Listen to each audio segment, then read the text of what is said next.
Welcome to Shakespeare in Prisons Network Reads Shakespeare. This is our 17th week, and I'm Jonathan Shaler. We're going to present Henry IV, Part 1 today, and I have already introduced myself. I'll tell you that I'm playing the role of Falstaff. Now let me introduce the other actors and characters. I would like to introduce King Henry IV. Scott Purdy. Prince Hal. You want to go first, or shall I? Split personality. We're both Hal. Amazing. Did you say who you are? I'm Michael Rimsky. Yeah. Rowan? Kenzie. All right. Lord John of Lancaster. Hello, my name is Christopher Shaler, and I'll be playing Lord John of Lancaster, the younger son of King Henry. Enjoy. The Earl of Westmoreland. Hi, I'm Sabra Williams. I'm the Earl of Westmoreland. Sir Walter Blunt. Hello, I'm Britt Garner, and I will be playing Sir Walter Blunt, among other characters. Hotspur. Hi, my name is Erica Jacoby, and I'll be playing Hotspur. Lady Percy. Hello, I'm Bridget McCarthy, and I will be playing Lady Percy. The Earl of Northumberland. Hello, I'm Thane Burton, and I'll be playing the Earl of Northumberland. The Earl of Worcester. Hi, I'm Heather Roberts, and I'll be playing Worcester.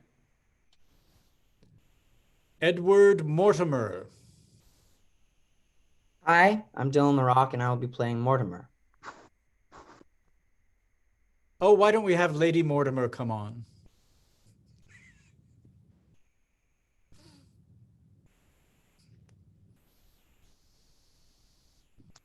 That's me, the Welsh Lady Mortimer. Owen Glendower. Hi, I'm Kate Kenny, and I'm playing Owen Glendower. The Douglas. Gabriella Ashland, I'll be playing the Douglas. The Archbishop, Richard Scroop. Dylan LaRock again, I will also be playing the Archbishop. Sir Michael. Does not exist. No, I'm Thane Burton, and I'll be playing Sir Michael as well. Sir Richard Vernon.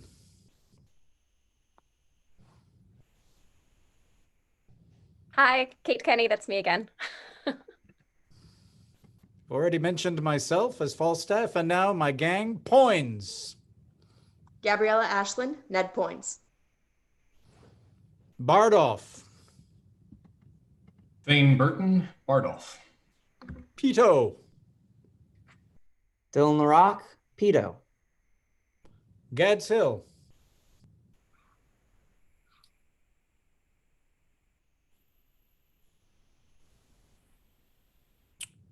Mistress Quickly. I am also Gads Hill. Oh, there she is. I'm Bridget, and I'm playing the Queen of the Eastcheap Gang, Mistress Quickly. All right. And then there's if we went deeper, there'd be all kinds of people. You've seen enough. Here we go. King Richard IV, Part 1. King Henry IV, Part 1. Thank you. So shaken as we are, so wan with care, find we a time for frightened peace to pant and breathe short-winded accents of new broils to be commenced in strands afar remote. No more the thirsty entrance of this soil shall daub her lips with her own children's blood. No more shall trenching war channel her fields, nor bruise her flowerets with the armed hooves of hostile paces. Those opposed eyes, which like the meteors of troubled heaven all of one nature, of one substance bred, did lately meet in the intestine shock and furious close of civil butchery, shall now, in mutual well-beseeming ranks, march all one way.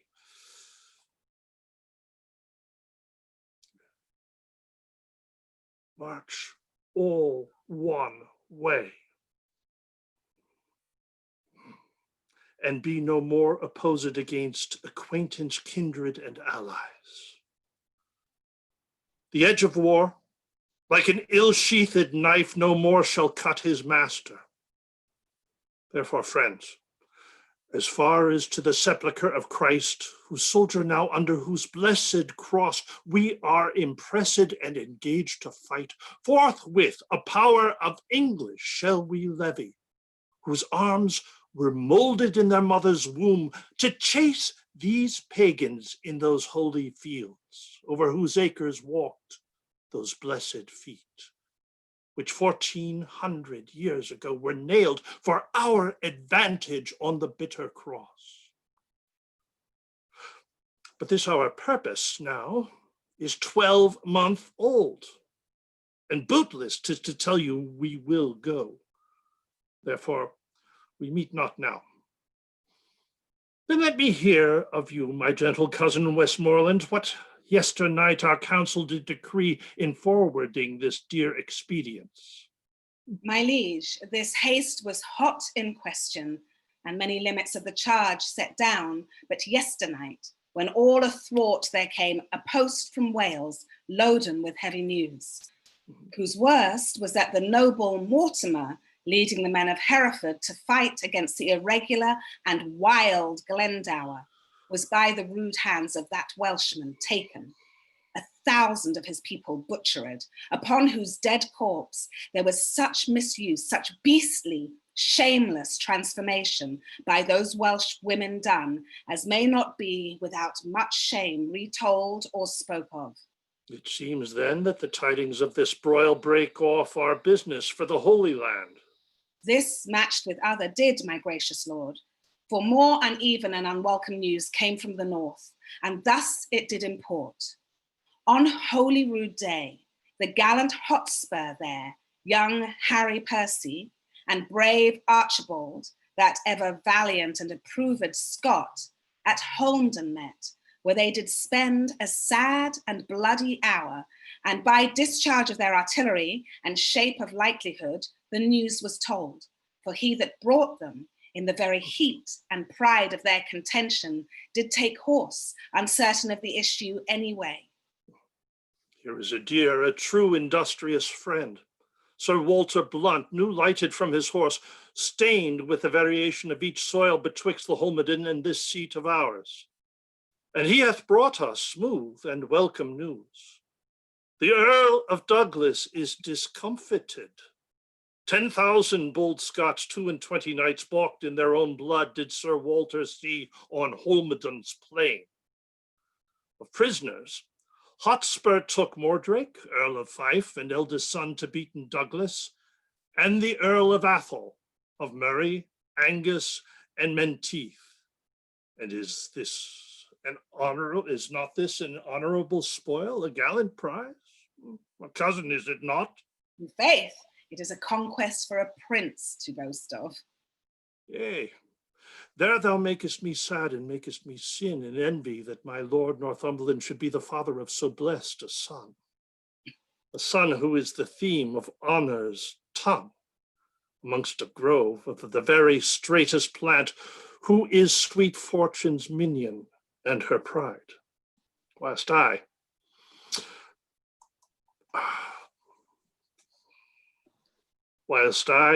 by looking on the praise of him, see riot and dishonor stain the brow of my young Henry. Oh, that it could be proved that some night-tripping fairy had exchanged in cradle clothes our children where they lay, and called mine Percy and his Plantagenet. Then would I have his Harry and he mine. Oh, but let him from my thoughts.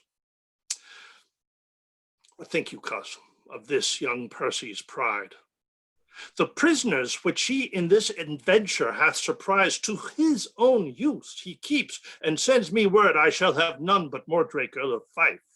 This is his uncle's teaching. This is Worcester, malevolent to you in all aspects, which makes him prune himself and bristle up the crest of youth against your dignity. But I have sent for him to answer this, and for this cause a while we must neglect our holy purpose to Jerusalem. Cousin, on Wednesday next, our council we will hold at Windsor. So inform the lords, but come yourself with speed to us again, for more is to be said and to be done than out of anger can be uttered. I will, my liege.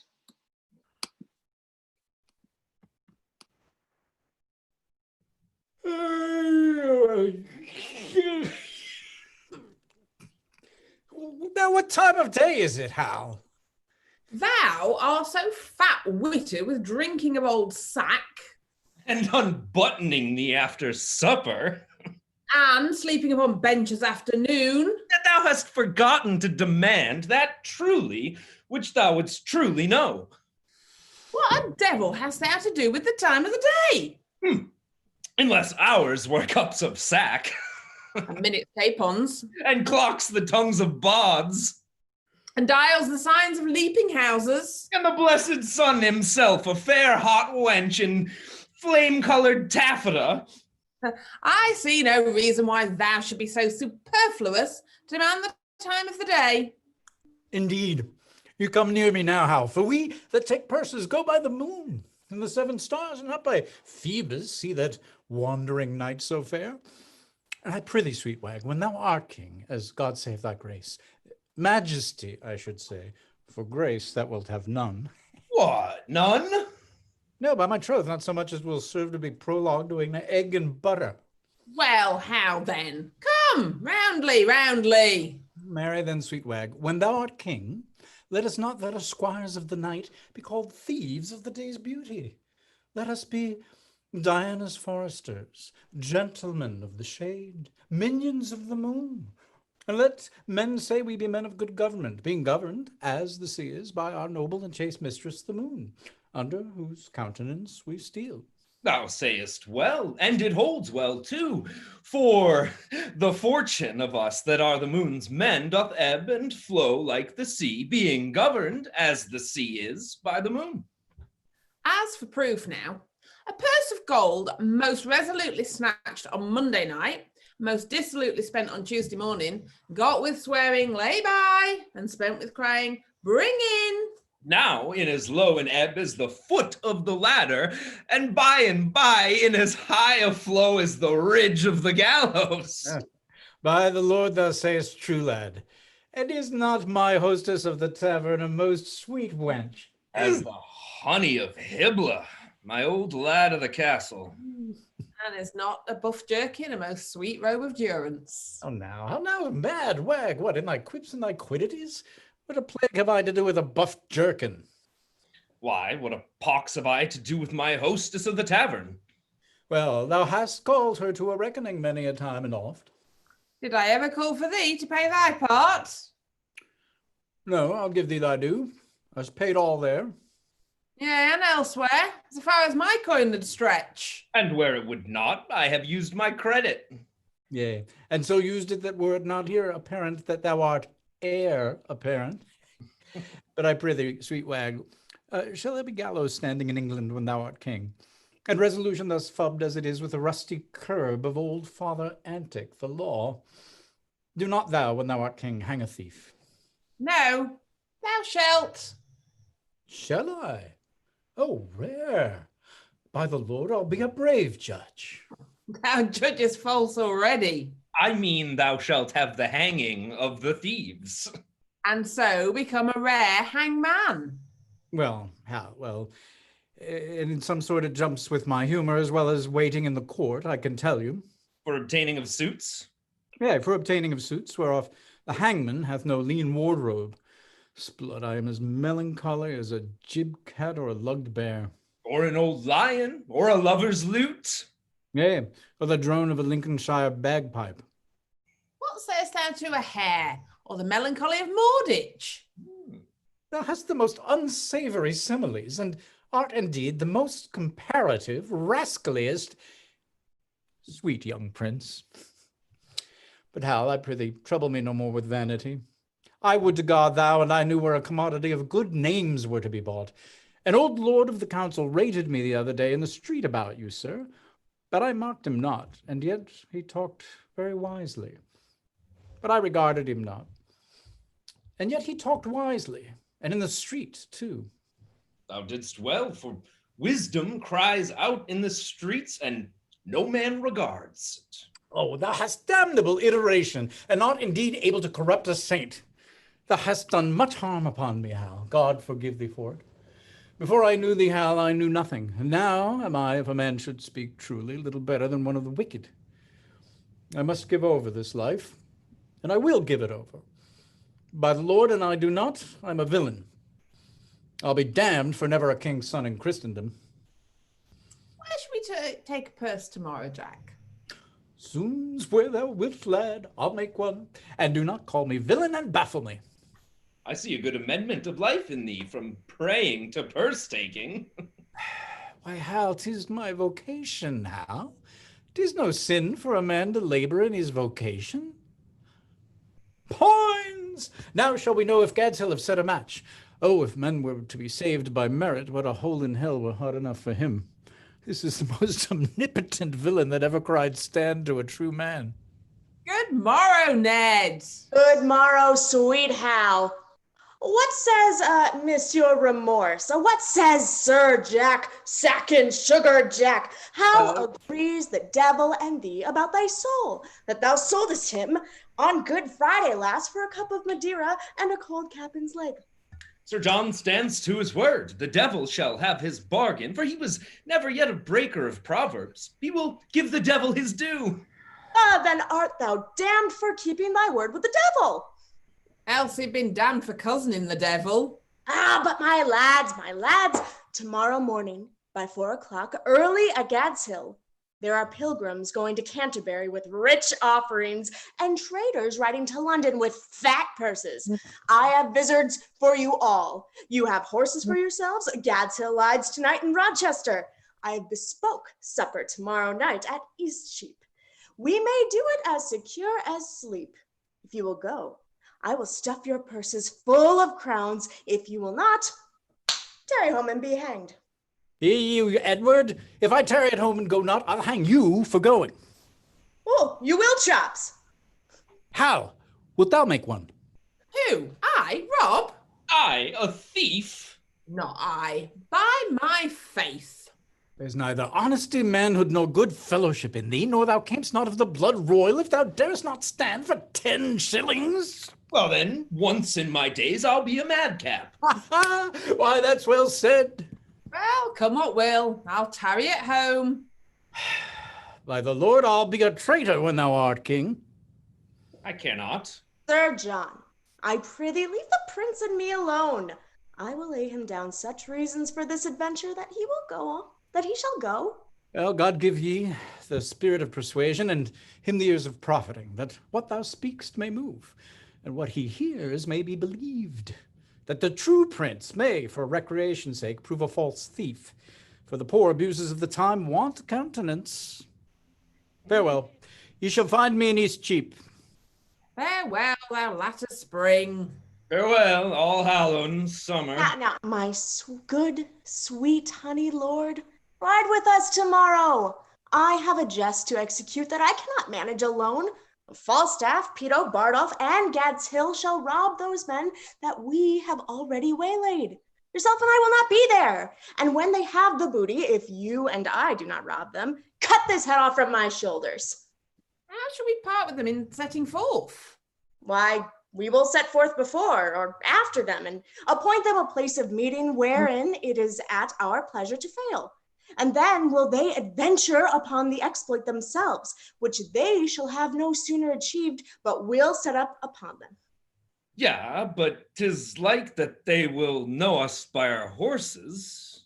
By our habits. And by every other appointment to be ourselves. Tut, our horses they shall not see. I'll tie them in the woods. Our vizards we will change after we leave them. And, Sirrah, I have cases of buckram for the nonce to unmask our noted outward garments.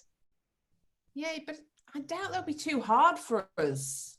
Well, for the two of them, I know them to be as true-bred cowards as ever turned back. And for the third, if you fight longer than he sees reason, I'll forswear arms.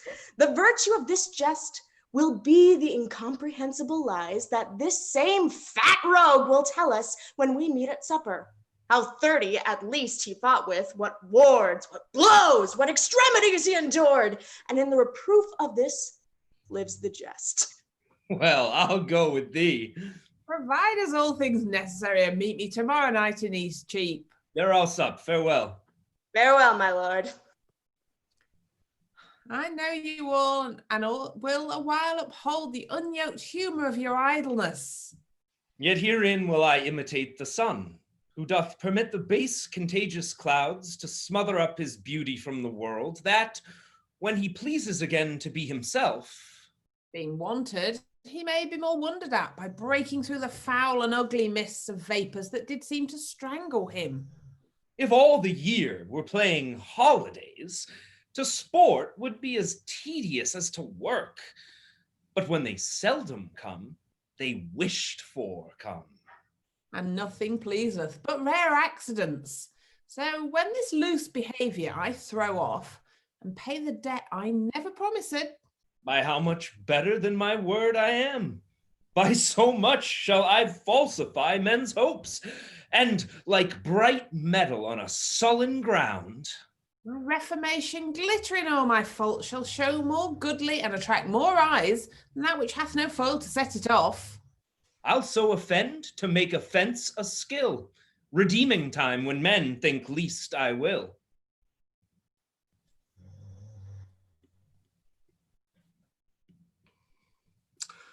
My blood hath been too cold and temperate, unapt to stir at these indignities, and you have found me.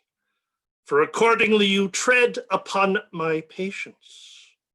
But be sure, I will from henceforth rather be myself, mighty and to be feared, than my condition, which hath been smooth as oil, soft as young down, and therefore lost that title of respect which the proud soul ne'er pays but to the proud. Our house, my sovereign liege, little deserves this scourge of greatness to be used on it, and that same greatness too, which our own hands have helped to make so portly. My lord. Worcester, get thee gone, for I do see danger and disobedience in thy eye. So your presence is too bold and peremptory, and majesty might never yet endure the moody frontier of a servant brow. You have good leave to leave us. When we need your use and counsel, we shall send for you. You were about to speak. Yea, my good lord. Those prisoners in your highness' name demanded, which Harry Percy here at Holmdon took, were, as he says, not with such strength denied as is delivered to your majesty. Either envy, therefore, or misprision is guilty of this fault, and not my son. My liege, I did deny no prisoners, but I remember when the fight was done, when I was dry with rage and extreme toil, breathless and faint, leaning upon my sword, came there a certain lord, neat and trimly dressed, fresh as a bridegroom, and his chin wreathed showed like a stubble land at harvest home. He was perfumed like a milliner, and twixt his finger and his thumb he held a pounced box, which ever and anon he gave his nose and took tway again. Who therewith angry, when it next came there, took and snuff, and still he smiled and talked. And as the soldiers bore dead bodies by, he called them untaught knaves, unmannerly, to bring a slovenly, unhandsome course betwixt the wind and his nobility. With many holiday and lady terms, he questioned me, amongst the rest demanded my prisoners in your majesty's behalf. I then, all smarting with my wounds being cold, to be so pestered with a popinjay, out of my grief and my impatience, answered neglectingly, I know not what he should or he should not, for he made me mad to see him shine so brisk and smell so sweet and talk so like a waiting gentlewoman of guns and drums and wounds. God save the mark. And telling me the sovereignest thing on earth was permacety for an inward bruise, and that it was great pity. So it was. The villainous saltpeter should be digged out of the bowels of the harmless earth, which many a good tall fellow had destroyed so cowardly. And but for these vile guns, he would himself have been a soldier. This bald, unjointed chat of his, my lord, I answered indirectly, as I said, and I beseech you, let not this report come current for an accusation betwixt my love and your majesty. The circumstance considered, good my lord, whate'er Lord Harry Percy then had said to such a person and in such a place, at such a time, with all the rest retold, may reasonably die and never rise to do him wrong, or any way impeach what then he said, so he unsay it now. Yet he doth deny his prisoners, but with proviso and exception that we, at our own charge, shall ransom straight his brother-in-law, the foolish Mortimer, who on my soul hath willfully betrayed the lives of those that he did lead to fight against that great magician damned Glendower, whose daughter, as we hear, that Earl of March hath lately married. Shall our coffers then be emptied to redeem a traitor hoe? Treason and indent with fears when they have lost and forfeited themselves? No. On the barren mountains let him starve, for I shall never hold that man my friend, whose tongue shall ask me for 1 penny cost to ransom home revolted Mortimer. Revolted Mortimer, he never did fall off, my sovereign liege, but by the chance of war. To prove that true needs no more but 1 tongue for all those wounds, those mouthed wounds, which valiantly he took when on the gentle Severn's sedgy bank, in single opposition, hand to hand, he did confound the best part of an hour in changing hardiment with great Glendower. There 3 times they breathed, and 3 times did they drink, upon agreement of swift Severn's flood, who then, affrighted with her bloody looks, ran fearfully among the trembling needs and hit his crisp head in the hollow bank, blood stained. With these valiant combatants, never did bare and rotten policy color her working with such deadly wounds, nor never could the noble Mortimer receive so many, and all willingly. Then let not him be slandered with revolt. Thou dost belie him, Percy. Thou dost belie him. He never did encounter with Glendower. I tell thee, he durst as well have met the devil alone as Owen Glendower for an enemy. Art thou not ashamed? But, sir, henceforth let me not hear you speak of Mortimer. Send me your prisoners with the speediest means, or you shall hear in such a kind from me as will displease you. My Lord Northumberland, we license your departure with your son. Send us your prisoners, or you will hear of it. And if the devil come and roar for them, I will not send them. I will after straight and tell him so, for I will ease my heart, albeit I make a hazard of my head. What? Drunk with choler? Stay and pause a while. Here comes your uncle. Speak of Mortimer? Sounds. I will speak of him and let my soul want mercy if I do not join with him. Yeah, on his part, I'll empty all these veins and shed my dear blood drop by drop in the dust. And I will lift the downtrodden Mortimer as high in the air as this unthankful king, as this ingrate and cankered Bolingbroke. Brother, the king hath made your nephew mad. Who struck the seat up after I was gone? He will forsooth have all my prisoners, and when I urged a ransom once again of my wife's brother, then his cheek looked pale, and on my face he turned an eye of death, trembling even at the name of Mortimer. I cannot blame him. Was he not proclaimed by Richard, the dead is the next of blood? He was. I heard the proclamation. And then it was when unhappy king, whose wrongs in us God pardon, did set forth upon his Irish expedition, from whence he intercepted did return to be deposed and shortly murdered. And for whose death we in the world's wide mouth live scandalized and foully spoken of. But soft, I pray you, did King Richard then proclaim my brother Edmund Mortimer heir to the crown? He did. Myself did hear it.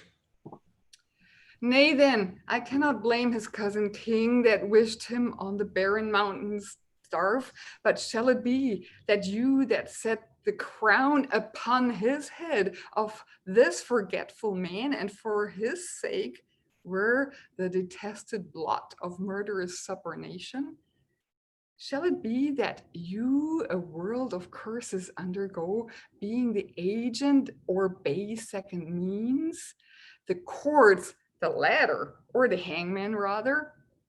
Oh, pardon me that I descend so low to show the line and the predicament wherein you range under this subtle king.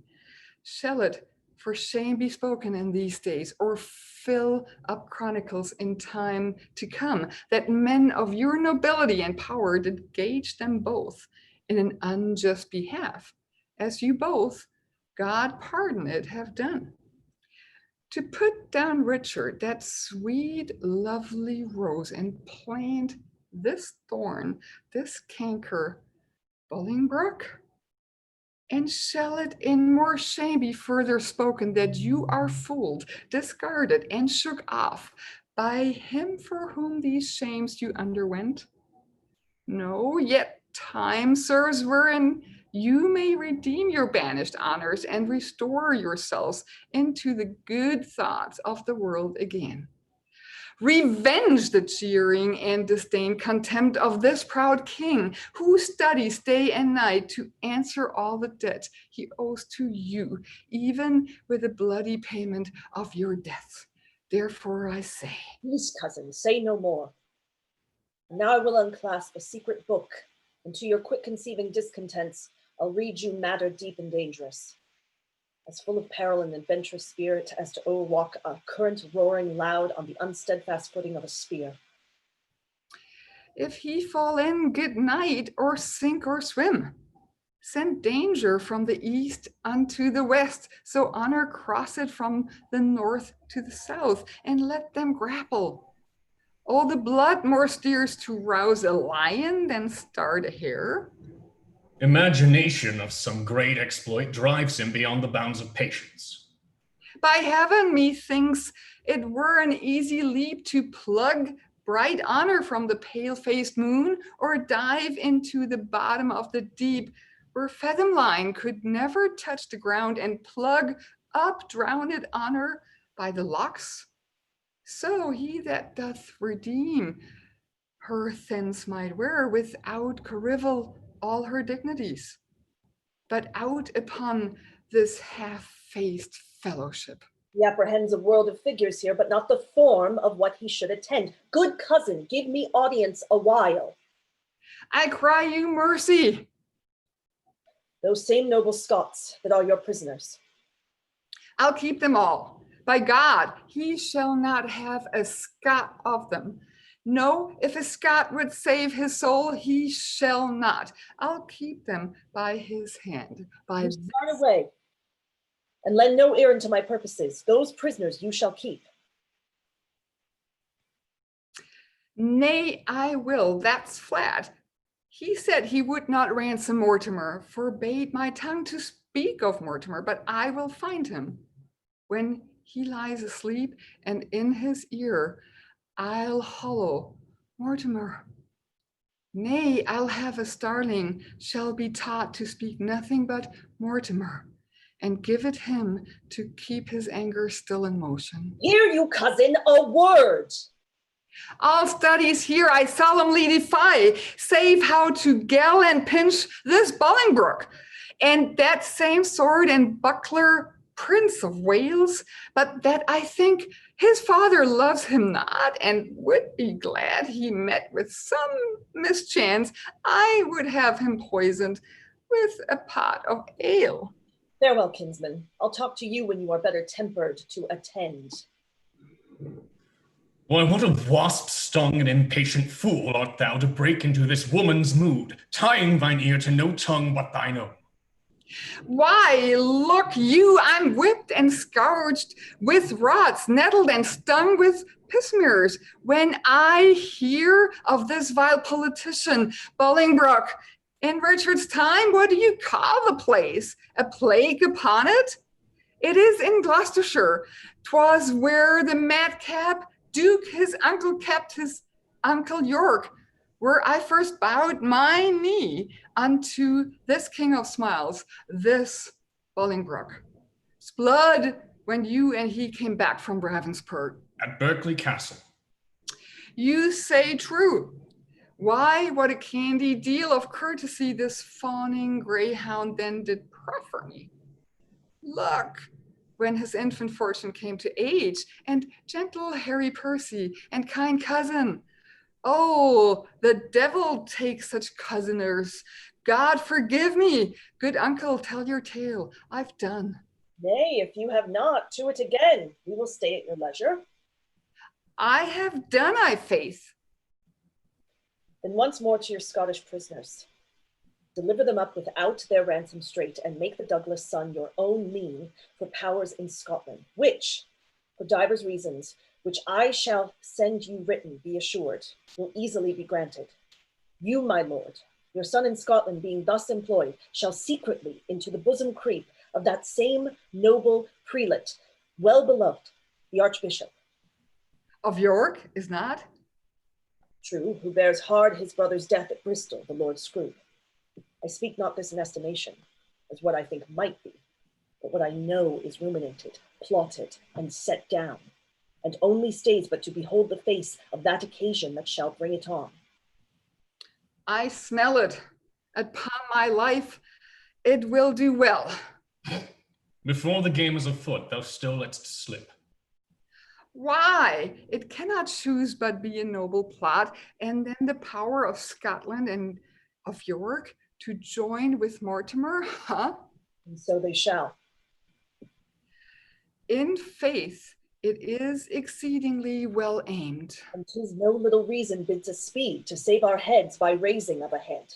We'll bear ourselves as even as we can. The king will always think him in our debt, and think we ourselves unsatisfied, till he hath found a time to pay us home. And see us already how he doth begin to make us strangers to his looks of love. He does. We'll be revenged on him. Cousin, farewell. No further go in this than I by letter shall direct you in your course. When time is ripe, which will be suddenly, I'll steal to Glendower and Lord Mortimer, where you and Douglas and our powers at once, as I will fashion it, shall happily meet, to bear our fortunes to our own strong arms, which now we hold at much uncertainty. Farewell, good brother. We shall thrive, I trust. Uncle, adieu. Oh, let the hours be short till fields and blows and groans applaud our sport.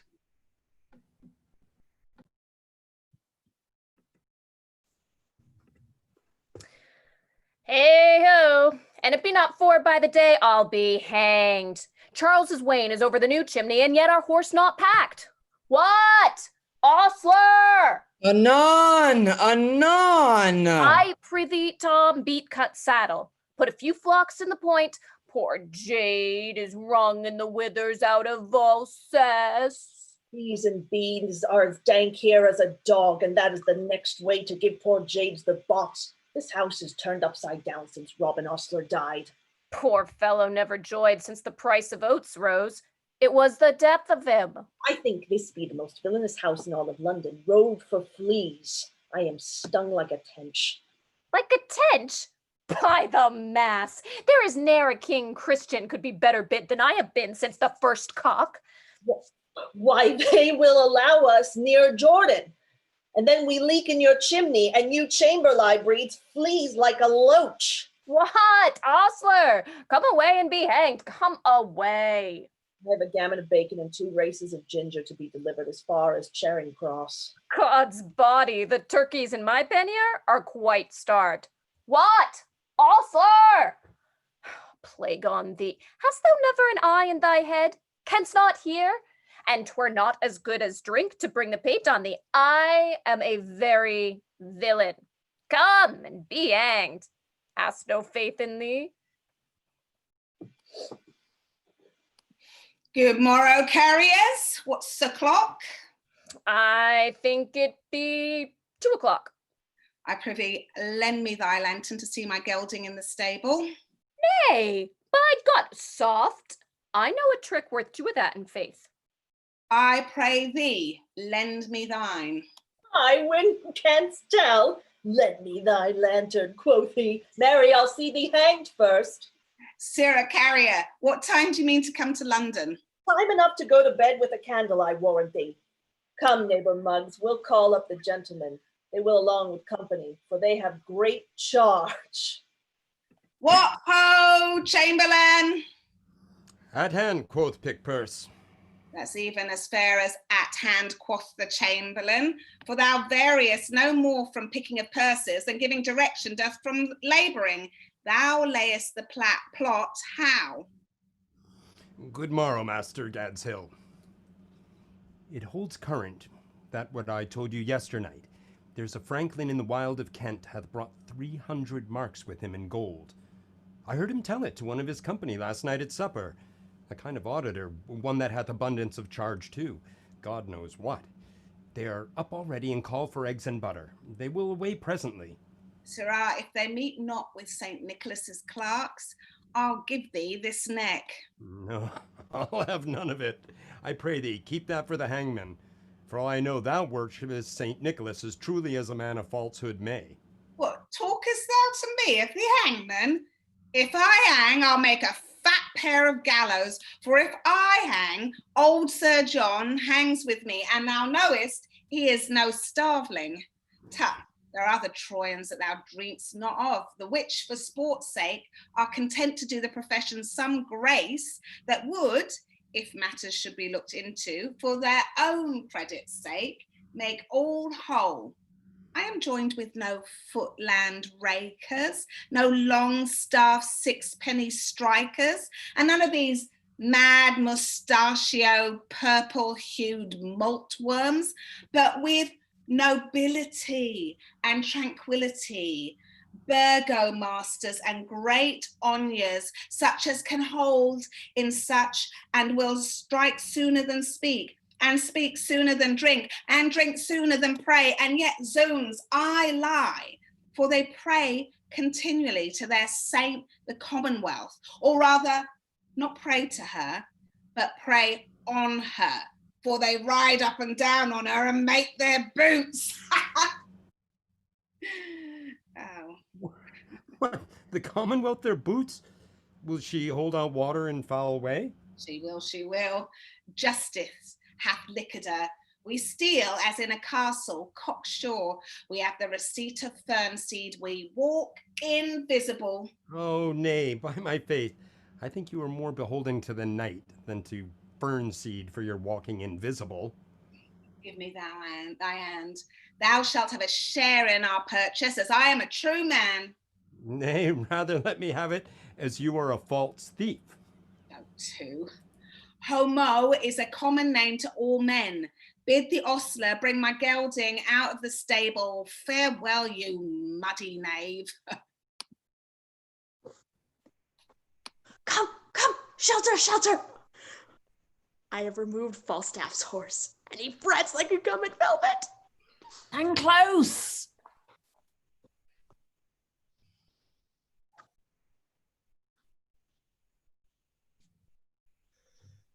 Points! Points be hanged! Peace, you fat-kidneyed rascal! A brawling dost thou keep? Where's Poins, Hal? He has walked up to the top of the hill. I'll go seek him. I'm accursed to rob in that thief's company. The rascal hath removed my horse and tied him to I know not where. If I travel but 4 foot by the square, further afoot I shall break my wind. Oh, I doubt not but to die a fair death for all this if I escape hanging for killing that rogue. I have forsworn his company hourly any time this 22 years, and yet I am bewitched with the rogue's company. If the rascal have not given me medicines to make me love him, I'll be hanged. It cannot be else. I have drunk medicines. Poins! Hal! A plague upon you both. Bardolph! Peto! I'll starve ere I'll rob a foot further. And 'twere not as good a deed as drink to turn true man and to leave these rogues. I am the veriest varlet that ever chewed with a tooth. 8 yards of uneven ground is 70 miles afoot with me, and the stony-hearted villains know it well enough. A plague upon it when thieves cannot be true to one another.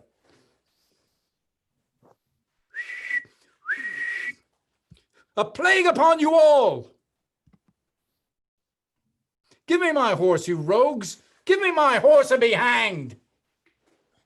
Peace, you fat guts. Lie down, lay thine ear close to the ground. And list if thou canst hear the tread of travellers. Have you any levers to lift me up again, being down? Sblood, I'll not bear my own flesh so far afoot again for all the coin in my father's exchequer. What a plague mean you to colt me thus? Thou liest, thou art not colted. Thou art uncolted.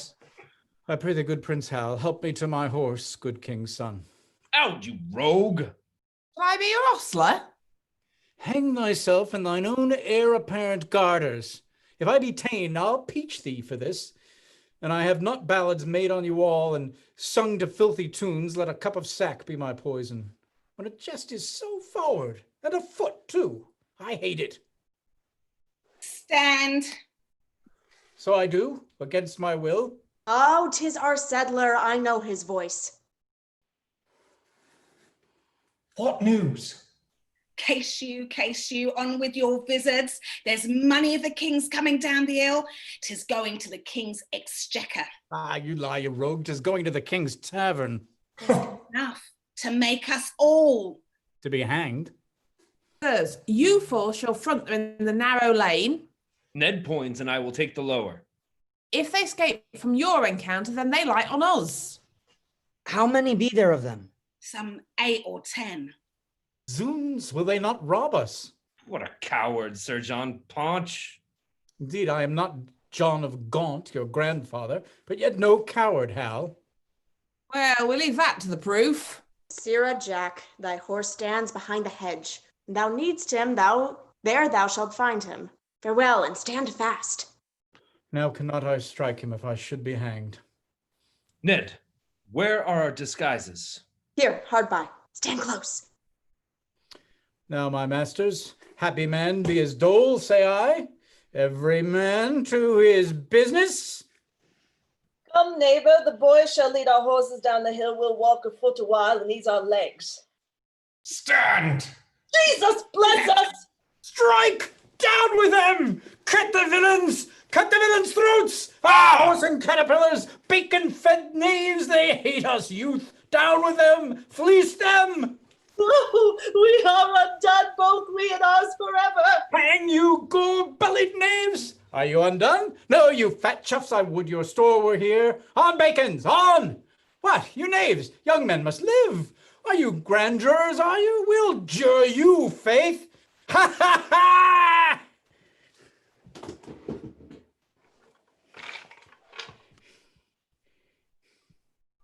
Thieves have bound the true men. Now could thou and I rob the thieves and go merrily to London. It'll be argument for a week. Laughter for a month. And good jest forever. Stand close, I hear them coming. Come, my masters, let us share, and then to the host before day. And the prince and Poins be not two arrant cowards. There's no equity stirring. There's no more valor in that Poins than in a wild duck. Your money! Villains! Oh! Ah! Ah! Oh, got with much ease. Now merrily to horse. The thieves are all scattered and possessed with fear so strong that they dare not meet each other. Each takes his fellow for an officer. Away, good Ned. Falstaff sweats to death and lards the lean earth as he walks along. Were it not for laughing, I should pity him. How the fat rogue roared.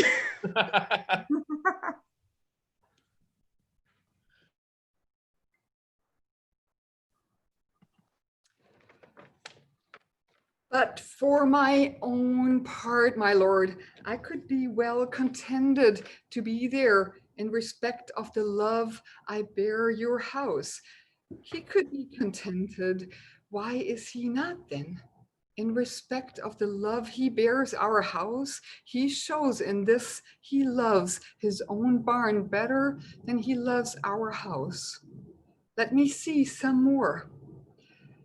The purpose you undertake is dangerous. Why, that's certain. 'Tis dangerous to take a cold, to sleep, to drink, but I tell you, my lord fool, out of this nettle, danger, we pluck this flower, safety. The purpose you undertake is dangerous. The friends you have named, uncertain, the time itself uncertain, and your whole plot too light for the counterpoise of so great an opposition? So say you so? Say you so? I say unto you again, you are a shallow, cowardly hind, and you lie. You a lack brain is this. By the Lord, our plot is a good plot, as ever was laid, our friends true and constant, a good plot, good friends and full of expectation, an excellent plot, very good friends. What a frosty spirited rogue is this?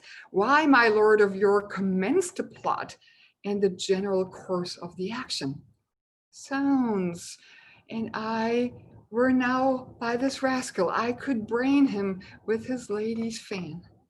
Is there not my father, my uncle, and myself, Lord Edmund Mortimer, my Lord of York and Owen Glendower? Is there not, besides the Douglas? Have I not all their letters to meet me in arms by the 9th of the next month? And are they not some of them set forward already? What a pagan rascal is this, an infidel. Ha! You shall see now, in very sincerity of fear and cold heart, will he to the king and lay open all our proceedings. Oh, I could divide myself and go to buffets for moving such a dish of skim milk with so honorable an action. Hang him! Let him tell the king we are prepared. I will set forward tonight.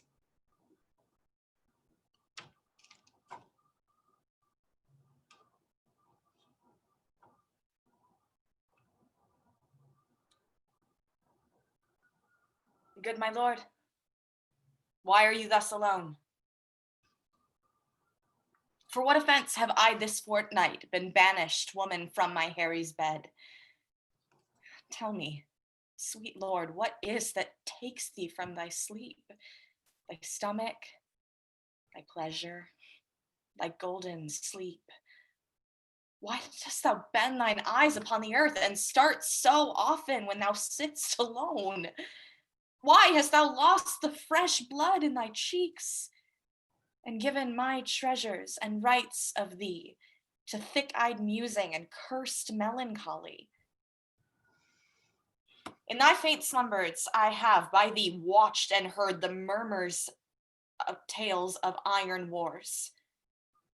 Speak terms of manage to thy bounding steed, cry, courage to the field, and thou hast talked of sallies and retires, of trenches and tents, of palisados, frontiers, parapets, of basilisks, of cannon, culverian, of prisoners' ransom, of soldiers slain, of all the currents of a heady fight. Thy spirit within thee hath been so at war, and thus hath been so bestirred in thy sleep, the beads of sweat have stood upon thy brow like bubbles in a late disturbed stream. And in thy face strange motions have appeared, such as we see when men restrain their breath on some great sudden hest. Oh, what portents are these? Some heavy business hath my lord in hand, and I must know it, else he love me not. What ho!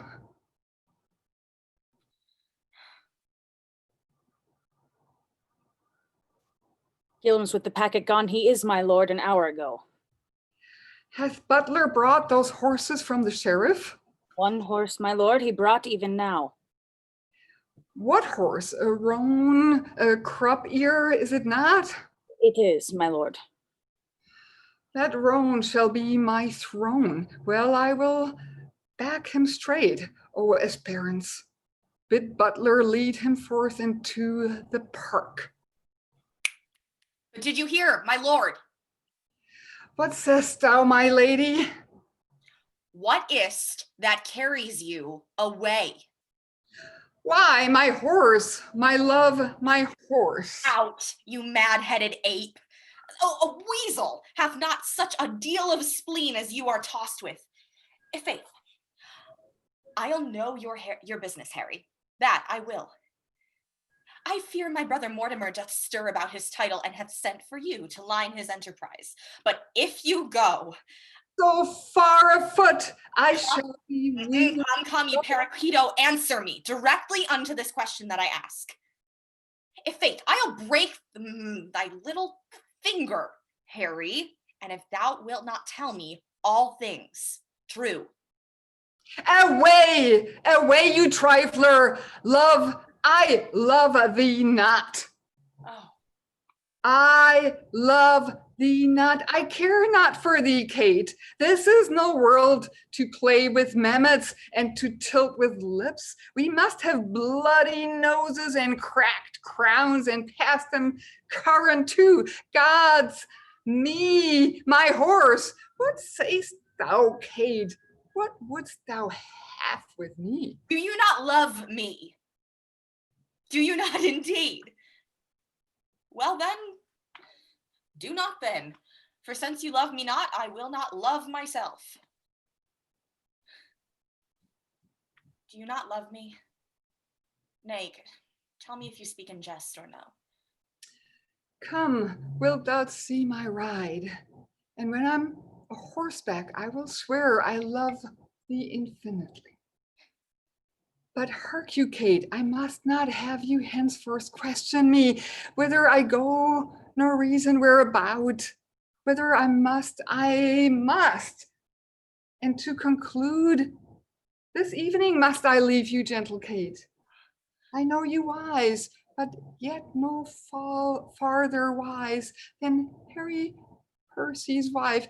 Constant you are, but yet a woman, and for secrecy no lady closer, for I will believe thou wilt not utter what thou dost not know. And so far will I trust thee, gentle Kate. How? So far? Not an inch further. But hark you, Kate, whither I go, thither shall you go too. Today will I set forth, tomorrow you. Will this content you, Kate? It must, of force. Ned, prithee, come out of that fat room and lend me thy hand to laugh a little.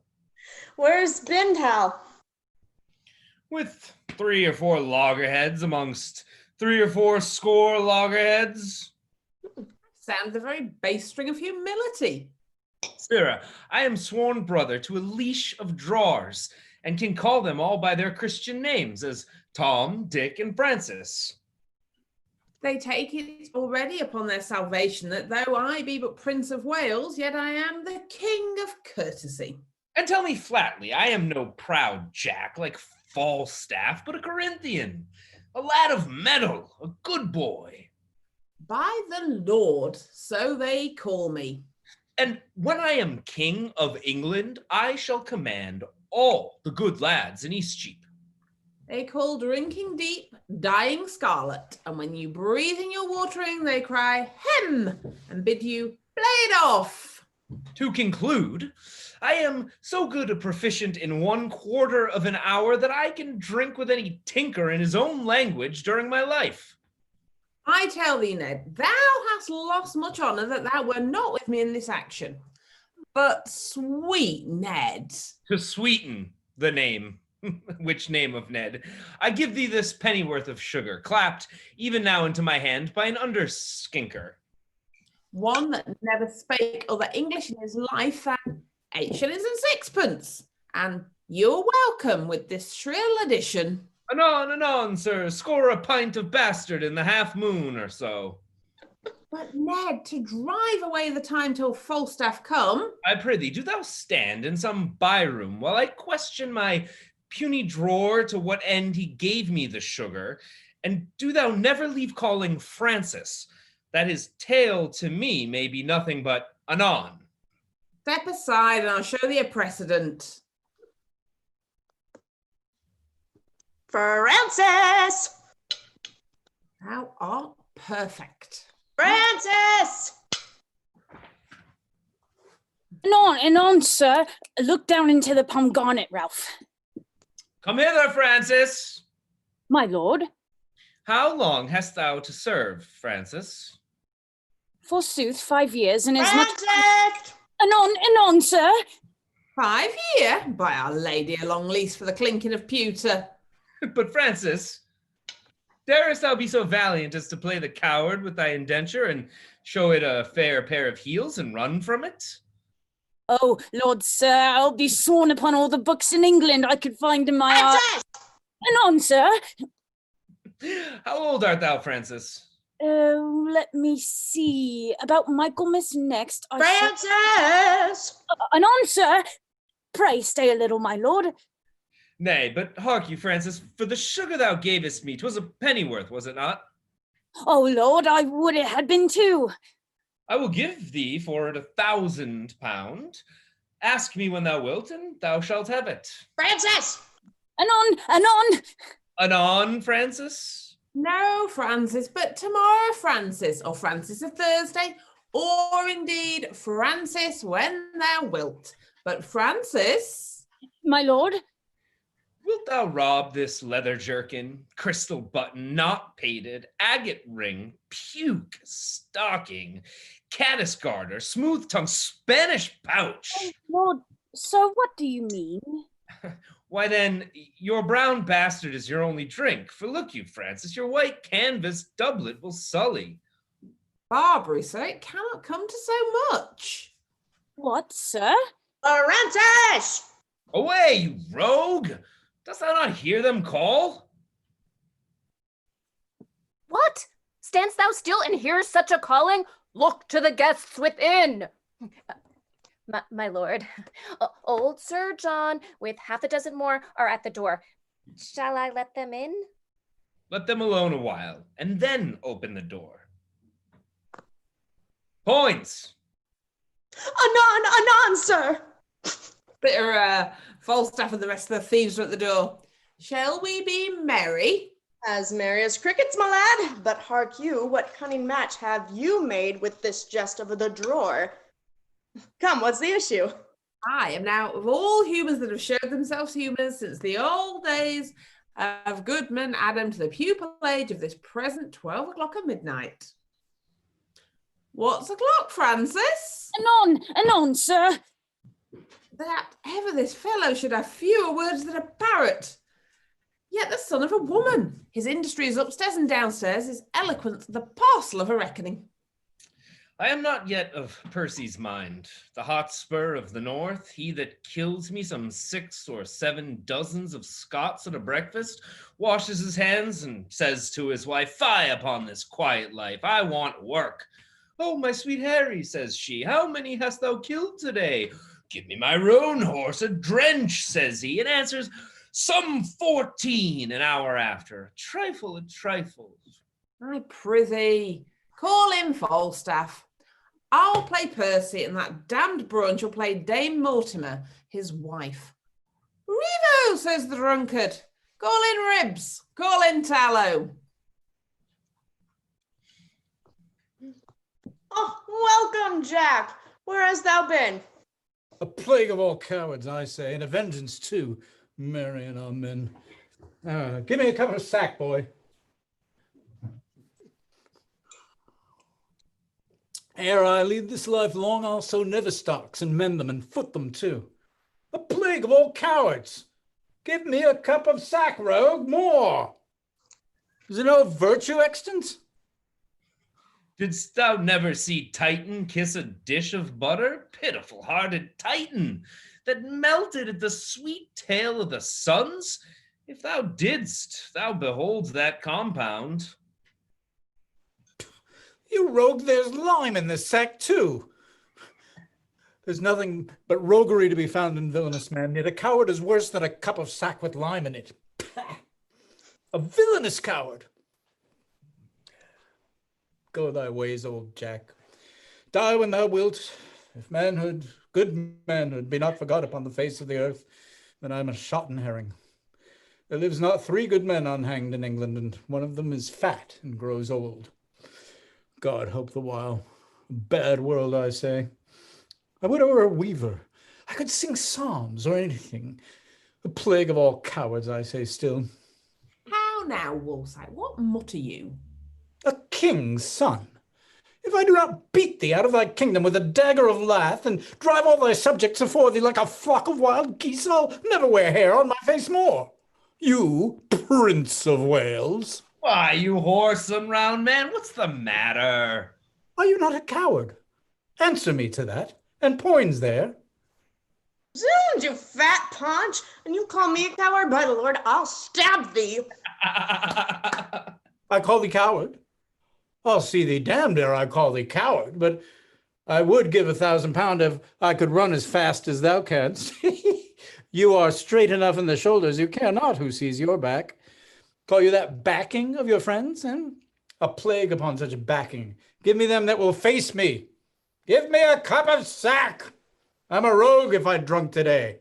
Oh, villain, my lips are scarce wiped since thou drunk's last. Oh, there's one for that. A plague of all cowards, still say I. What's the matter? What's the matter? There be 4 of us here have ta'en £1,000 this day morning. Where is it, Jack? Where is it? Where is it? Taken from us it is. 100 upon 4 of us. What? 100, man? I'm a rogue if I were not at half sword with a dozen of them 2 hours together.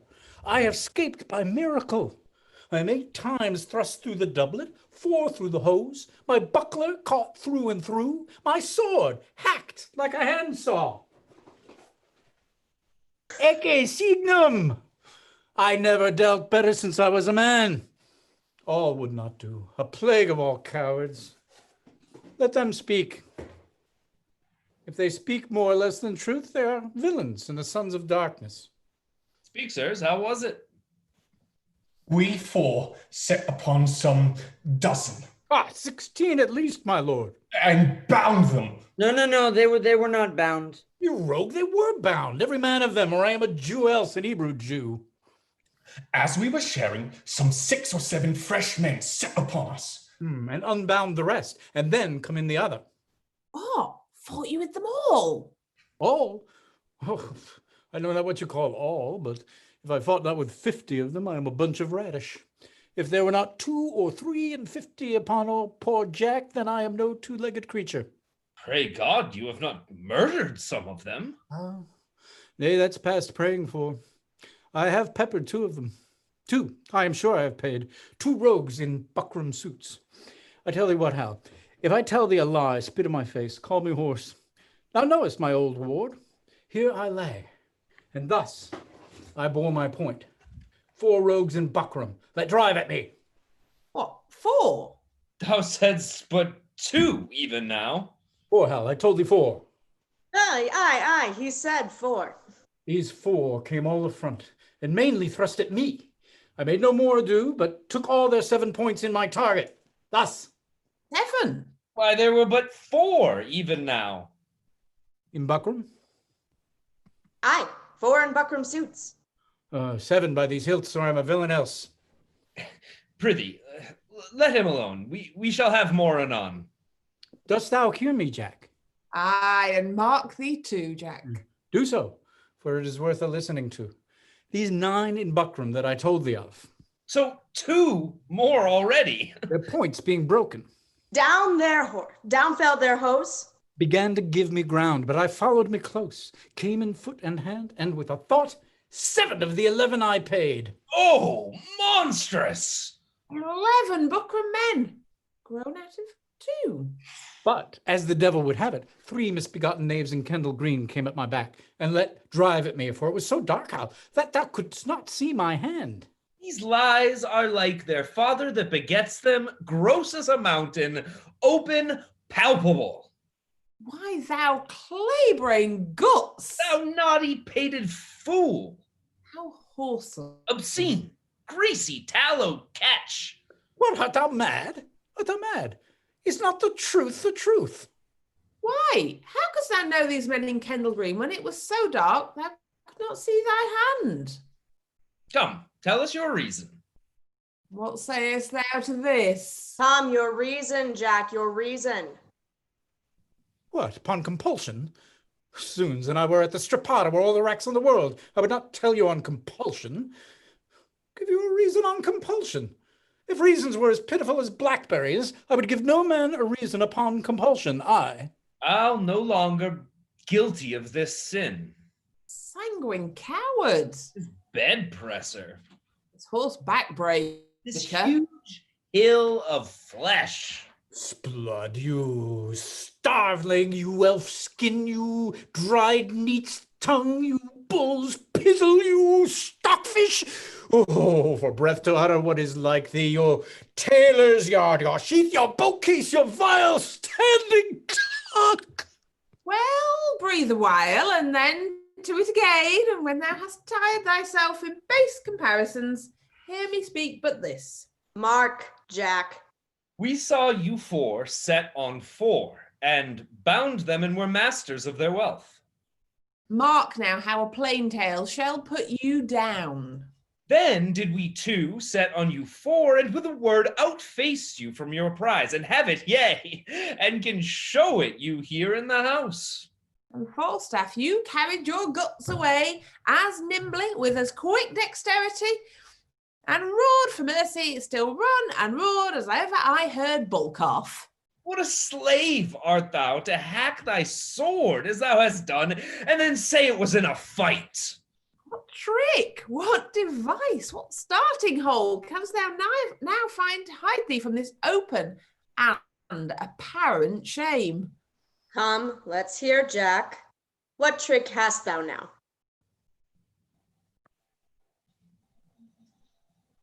By the Lord, I knew you as well as he that made you. Why, hear you, my masters, was it for me to kill the heir apparent?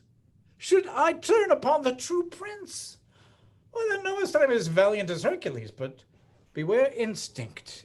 The lion will not touch the true prince. Instinct is a great matter. I was a coward now, on instinct. I shall think the better of myself and thee during my life. I for a valiant lion, and thou for a true prince. But by the Lord, lads, I am glad you have the money. Hostess, clap to the doors.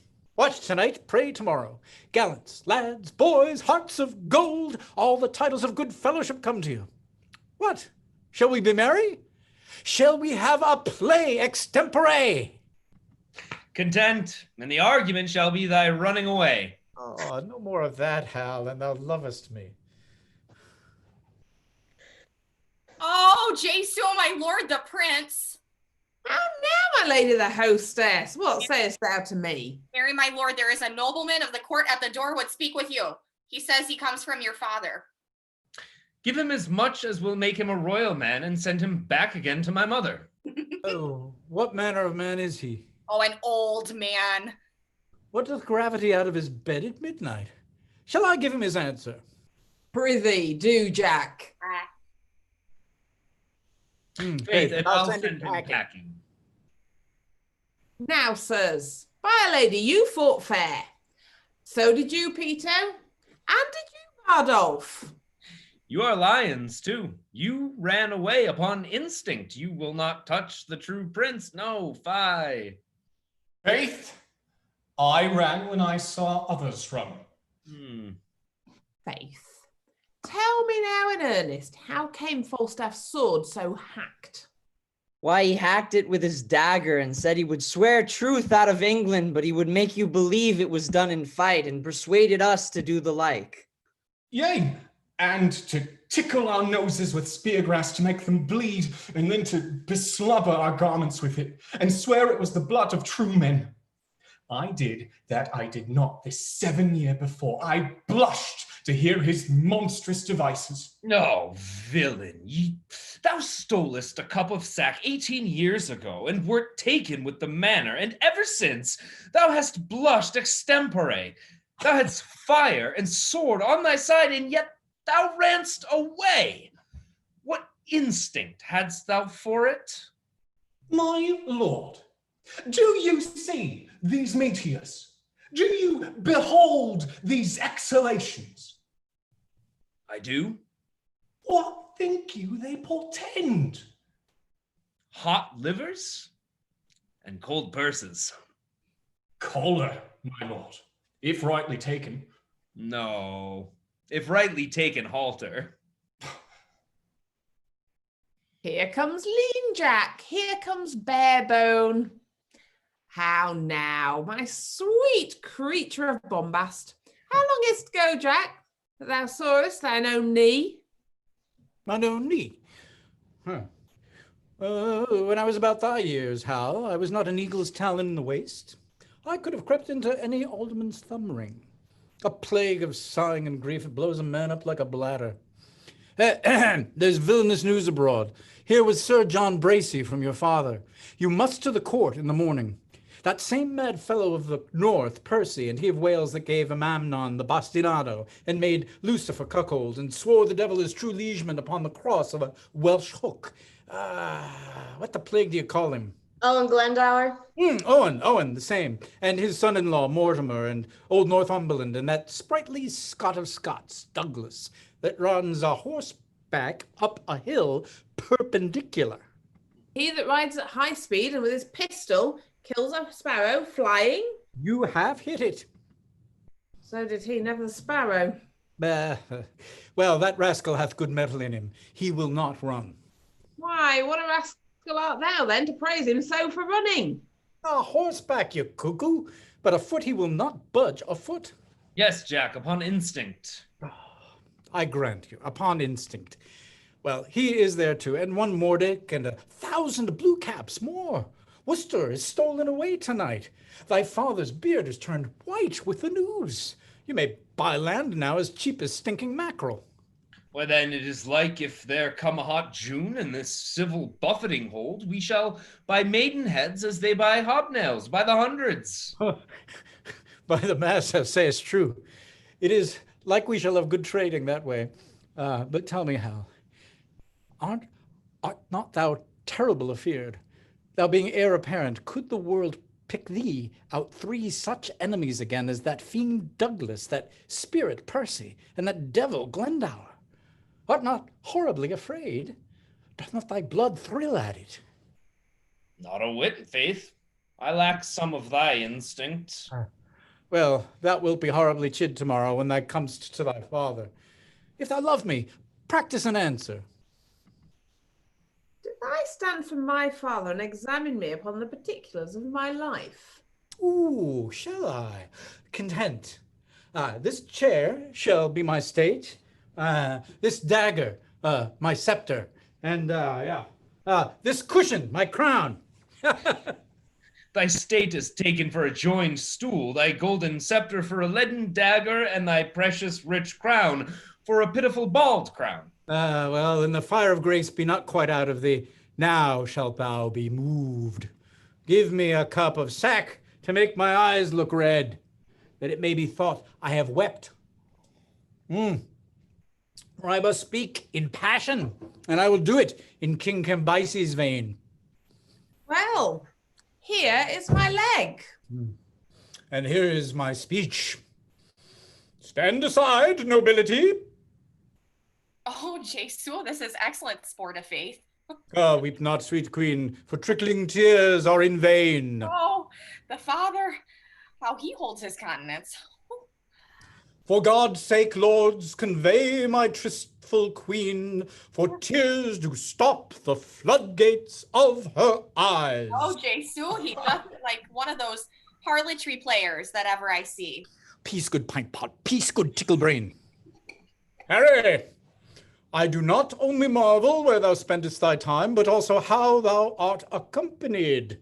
For though the chamomile, the more it is trodden on, the faster it grows, so youth, the more it is wasted, the sooner it wears. That thou art my son, I have partly thy mother's word, partly my own opinion, but chiefly a villainous trick of thine eye, and a foolish hanging of thy nether lip that doth warrant me. If then thou be son to me, here lies the point. Why, being son to me, art thou so pointed at? Shall the blessed Son of Heaven prove a micher and eat blackberries? A question not to be asked. Shall the Son of England prove a thief and take purses? A question to be asked. There is a thing, Harry, which thou hast often heard of, and it is known to many in our land by the name of pitch. This pitch, as ancient writers do report, doth defile. So doth the company thou keepst. For, Harry, now I do not speak to thee in drink, but in tears, not in pleasure, but in passion. Not in words only, but in woes also. And yet there is a virtuous man, whom I have often noted in thy company, but I know not his name. What manner of man in it, like your majesty? A goodly portly man, in faith, and a corpulent, of a cheerful look, a pleasing eye, and a most noble carriage, and as I think his age some 50, or by your lady inclining to 60. And now I remember me, his name is Falstaff. If that man should be lewdly given, he deceiveth me. For Harry, I see virtue in his looks. If then the tree may be known by the fruit, as the fruit by the tree, then peremptorily I speak it. There is virtue in that Falstaff. Oh, keep him with him. Keep with, the rest banish. And tell me now, thou naughty varlet, tell me, where hast thou been this month? Dost thou speak like a king? Do thou stand for me, and I'll play my father. Depose me? If thou dost it half so gravely, so majestically, both in word and matter, hang me up by the heels for a rabbit sucker or a poulter's hare. Well, here am I set.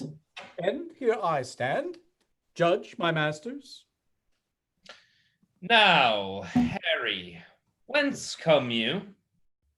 My noble lord from Eastcheap. The complaints I hear of thee are grievous. Sblood, my lord, they are false. Nay, I'll tickle you for a young prince of faith. Swearest thou, ungracious boy, henceforth never look on me. Thou art violently carried away from grace. There is a devil hunts in the likeness of an old fat man. A ton of man is thy companion. Why dost thou converse with that trunk of humours? That bolting hutch of beastliness. That swollen parcel of dropsies. That huge bombard of sack. That stuffed cloak bag of guts. That roasted Manningtree ox with the pudding in his belly. That reverend vice. That grey iniquity. Father ruffian. That vanity in years. Is he good but to taste sack and drink it? Wearing neat and cleanly but to carve a capon and eat it.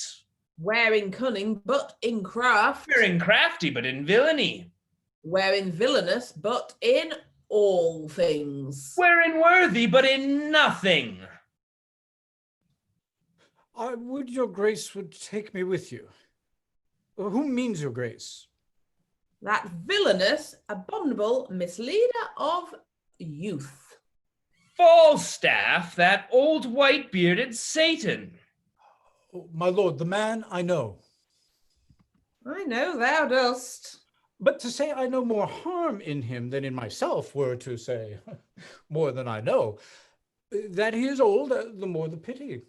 That his white hairs do witness it, but that he is saving irreverence a whoremaster. That I utterly deny. If sack and sugar be a fault, God help the wicked. If to be old and merry be a sin, then many an old host I know is damned. If to be fat, to be hated, then Pharaoh's lean kine are to be loved. No, my good lord, banish Peto, banish Bardolph, banish Poins. But for sweet Jack Falstaff, kind Jack Falstaff, true Jack Falstaff, valiant Jack Falstaff, and therefore more valiant, being as he is old Jack Falstaff. Banish not him thy Harry's company, oh, banish not him thy Harry's company, banish plump Jack, and banish all the world. I do. I will.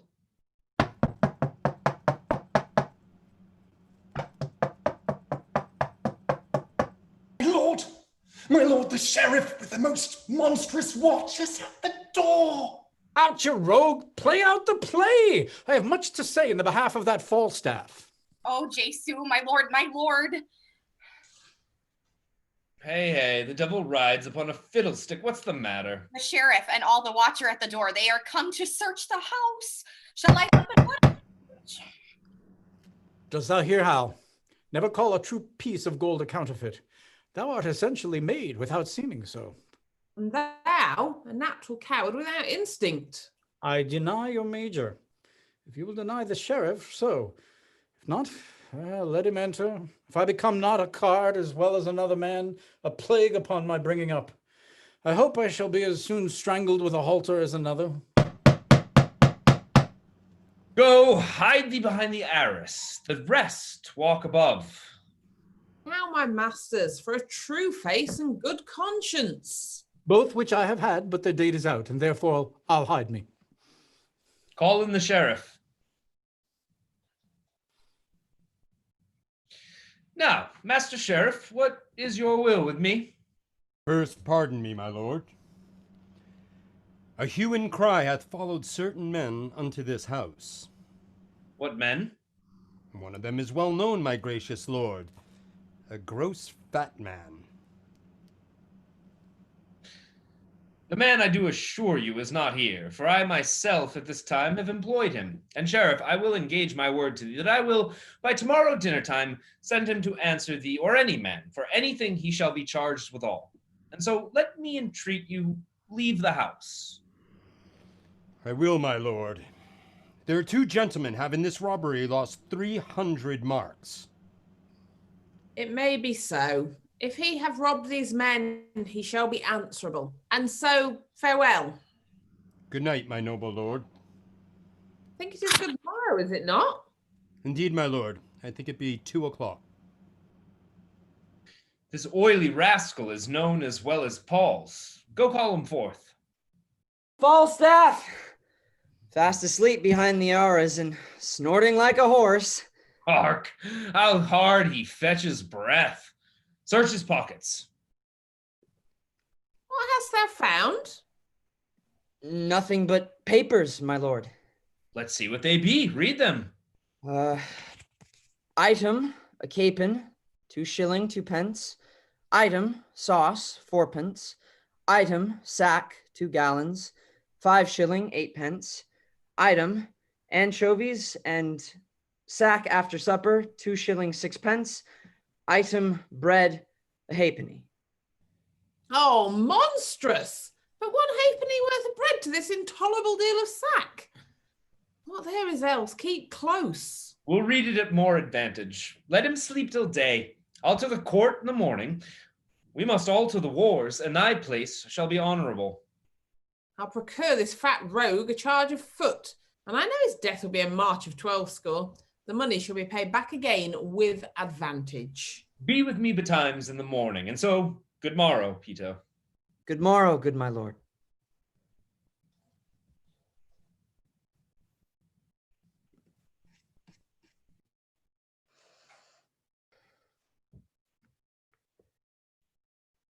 These promises are fair, the party sure, and our induction full of prosperous hope.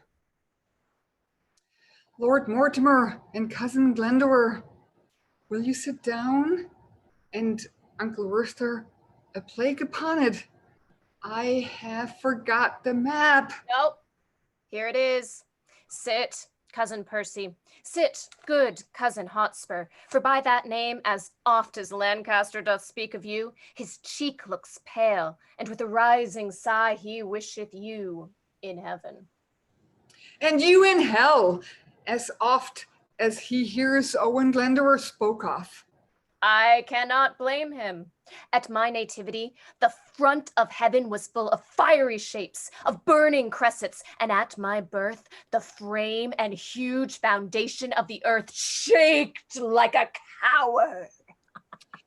Why so would it have done at the same season if your mother's cat had but kittened, though yourself had never been born? I say, the earth did shake when I was born. And I say, the earth was not of my mind, if you suppose as fearing you it shook. The heavens were all on fire. The earth did tremble. Oh, then the earth shook to thee, the heavens on fire, and not in fear of your nativity. Diseased nature oftentimes breaks forth in strange eruptions. Oft the teeming earth is with a kind of colic pinched and vexed by the imprisoning of unruly wind within her womb, which for enlargement striving shakes the old beldam earth and topples down steeples and moss-grown towers. At your birth, our grandam earth, having this distemperature and passion shook. Cousin, of many men I do not bear these crossings. Give me leave to tell you once again that at my birth, the front of heaven was full of fiery shapes.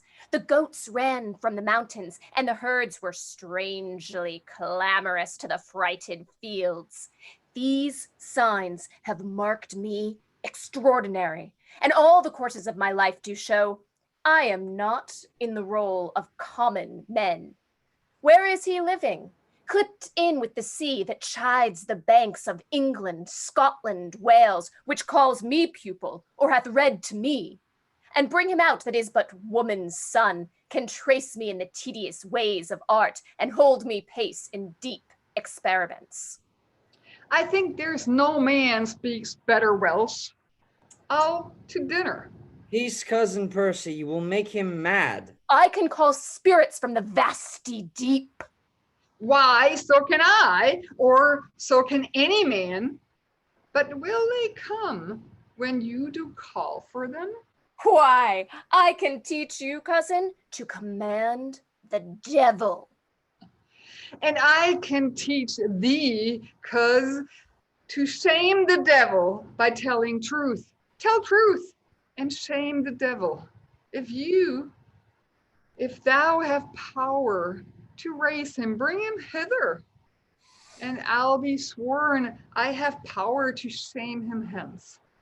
Oh, while you live, tell truth and shame the devil. Come, come, no more of this unprofitable chat. 3 times hath Henry Bolingbroke made head against my power. Thrice from the banks of Wye and sandy bottom Severn have I sent him bootless home and weather-beaten back. Home without boots, and in foul weather too. How escapes the eggs in the devil's name? Come, here is the map. Shall we divide our right according to our threefold order taken? The Archdeacon hath divided it into 3 limits very equally. England from Trent and Severn hitherto, by south and east is to my part assigned, all westward, Wales beyond the Severn shore, and all the fertile land within that bound to Owen Glendower, and, dear coz, to you, the remnant northward lying off from Trent. And our indentures, tripartite, and are drawn, which being sealed, interchangeably a business that this night may execute. Tomorrow, cousin Percy, you and I, and my good lord of Worcester, will set forth to meet your father and the Scottish power, as is appointed us at Shrewsbury. My father Glendower is not ready yet, nor shall we need his help these 14 days. Within that space you may have drawn together your tenants, friends, and neighboring gentlemen. A shorter time shall send me to you, lords, and in my conduct shall your ladies come, from whom you now must steal and take no leave, for there will be a world of water shed upon the parting of your wives and you. Methinks, my moiety, north from Burton here, in quantity equals not one of yours. See how this river comes me cranking in and cuts me from the best of all my land. A huge half moon, a monstrous candle out. I'll have the current in this place dammed up, and here the smug and silver Trent shall run in a new channel, fair and evenly. It shall not wind with such a deep intent to rob me of so rich a bottom here. Not wind? It shall. It must. You see it doth. Yea, but mark how he bears his course and runs me up, with like advantage on the other side, gelding the opposed continent as much as on the other side it takes from you. Yea, but a little charge will trench him here, and on this north side win this cape of land, and then he runs straight and even. I'll have it so. A little charge will do it. I'll not have it altered. Will not you? No, nor you shall not. Who shall say me nay? Why, that will I. Let me not understand you. Then speak it in Welsh. I can speak English, Lord, as well as you, for I was trained up in the English court, where being but young, I framed to the harp many an English ditty, lovely well, and gave the tongue a helpful ornament, a virtue that was never seen in you. Marry, and I'm glad of it with all my heart. I had rather be a kitten and cry "Moo," than one of these same meter ballad-mongers. I had rather hear a brazen candlestick turned, or a dry wheel grate on the axle tree, and that would set my teeth nothing an edge, nothing so much as mincing poetry. 'Tis like the forced gait of a shuffling nag. Come, you shall have Trent turned. I do not care. I'll give thrice so much land to any well-deserving friend. But in the way of bargain, mark you me, I'll cavil on the 9th part of a hair, or the indentures drawn. Shall we be gone? The moon shines fair. You may away by night. I'll haste the rider, and withal break with your wives of your departure hence. I am afraid my daughter will run mad, so much she doteth on her Mortimer. Fie, cousin Percy, how you cross my father. I cannot choose. Sometimes he angers me with telling me of the mouldwarp and the ant, of the dreamer Merlin and his prophecies, and of a dragon and a finless fish, a clip-winged griffin, and a molten raven, a couching lion, and a ramping cat, and such a deal of skimble scamble stuff as puts me from my faith. I tell you what, he held me last night at least 9 hours in reckoning up the several devils' names that were his lackeys. I cried, and well, go to, but marked him not a word. Oh, he is a tedious as a tired horse, a railing wife, worse than a smoky house. I had rather live with cheese and garlic in a windmill far than feed on cates and have him talk to me in a summer house in Christendom. In faith, he is a worthy gentleman, exceedingly well read and profited in strange concealments, valiant as a lion and wondrous affable, and as bountiful as mines of India. Shall I tell you, cousin? He holds your temper in a high respect and curbs himself even of his natural scope. When you came cross his humor, faith, he does. I warrant you, that man is not alive. Might so have tempted him, as you have done, without the taste of danger and reproof. But do not use it oft, let me entreat you. In faith, my lord, you are too willful blame, and since you coming hither have done enough to put him quite besides his patience. You must needs learn, lord, to amend this fault, though sometimes it show greatness, courage, blood, and that's the dearest grace it renders you. Yet oftentimes it doth present harsh rage, defect of manners, want of government, pride, haughtiness, opinion, and disdain, the least of which, haunting a nobleman, loseth men's hearts and leaves behind a stain upon the beauty of all parts besides, beguiling them of commendation. Well, I am schooled. Good manners be your speed. Here come our wives, and let us take our leave. This is the deadly spite that angers me. My wife can speak no English, I no Welsh. My daughter weeps. She'll not part with you. She'll be a soldier too. She'll to the wars. Good father, tell her that she and my Aunt Percy shall follow in your conduct speedily. Escocelo, Signaco.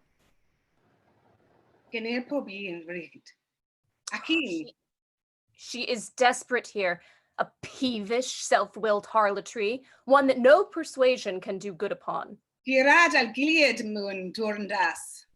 I understand thy looks, that pretty Welsh which thou pourest down from those swelling heavens. I am too perfect in, and but for shame, in such a parley should I answer thee. I understand thy kisses, and thou mine, and that's a feeling disputation. But I will never be a taunt, love, till I have learned thy language, for thy tongue makes Welsh as sweet as ditties highly penned, sung by a fair queen in a summer bower, with ravishing division to her lute. Nay, if you melt, then she will run mad.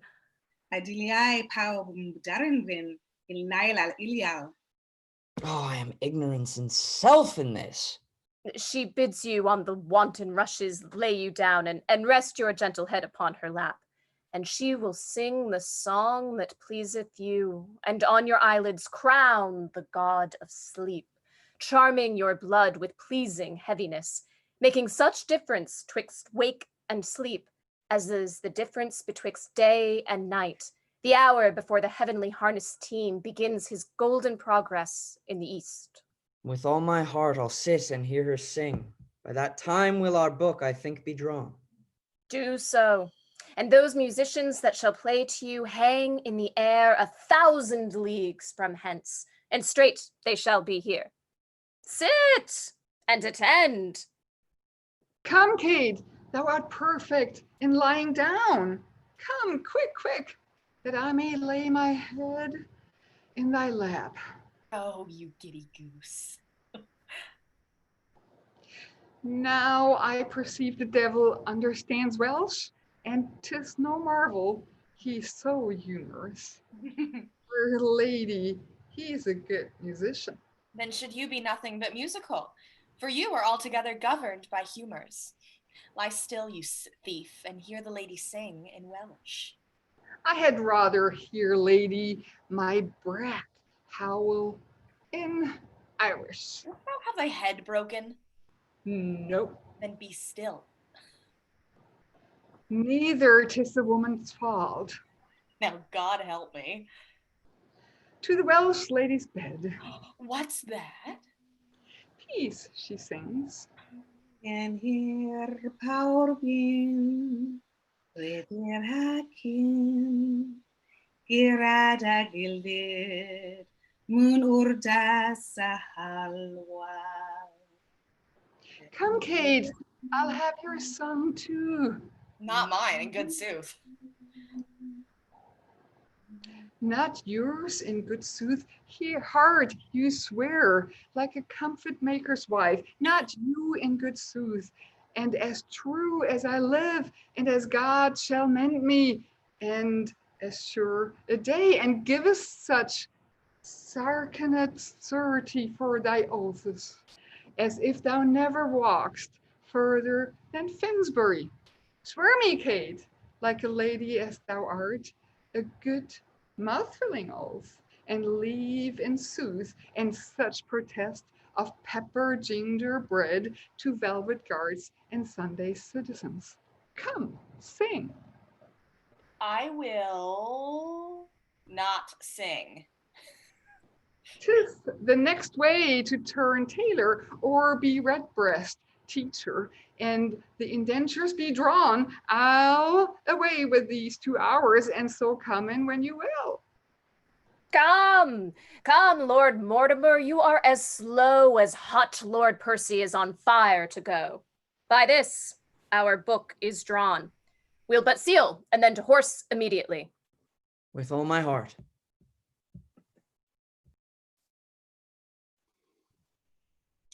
Lords, give us leave.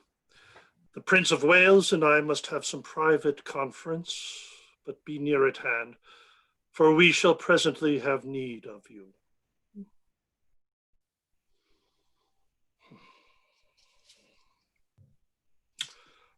I know not whether God will have it so for some displeasing service I have done, that in his secret my blood he'll breed revengement and a scourge for me.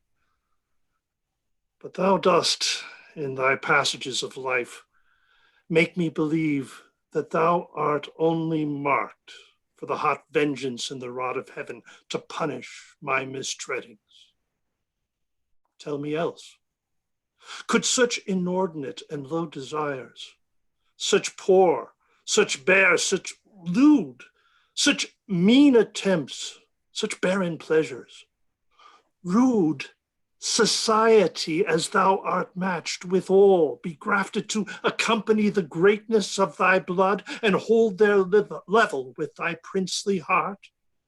So please your majesty, I would I could quit all offenses with as clear excuse, as well as I am doubtless I can purge myself of many I am charged withal. Yet such extenuation let me beg, as in reproof of many tales devised, which oft the ear of greatness needs must hear, by smiling picked thanks and base newsmongers, I may, for some things true, wherein my youth hath faulty wandered and irregular, find pardon, and on my true submission. God pardon thee. Yet let me wonder, Harry, at thy affections, which do hold a wing quite from the flight of all thy ancestors. Thy place in council thou hast rudely lost, which by thy younger brother is supplied, and art almost as alien to the hearts of all the court and princes of my blood.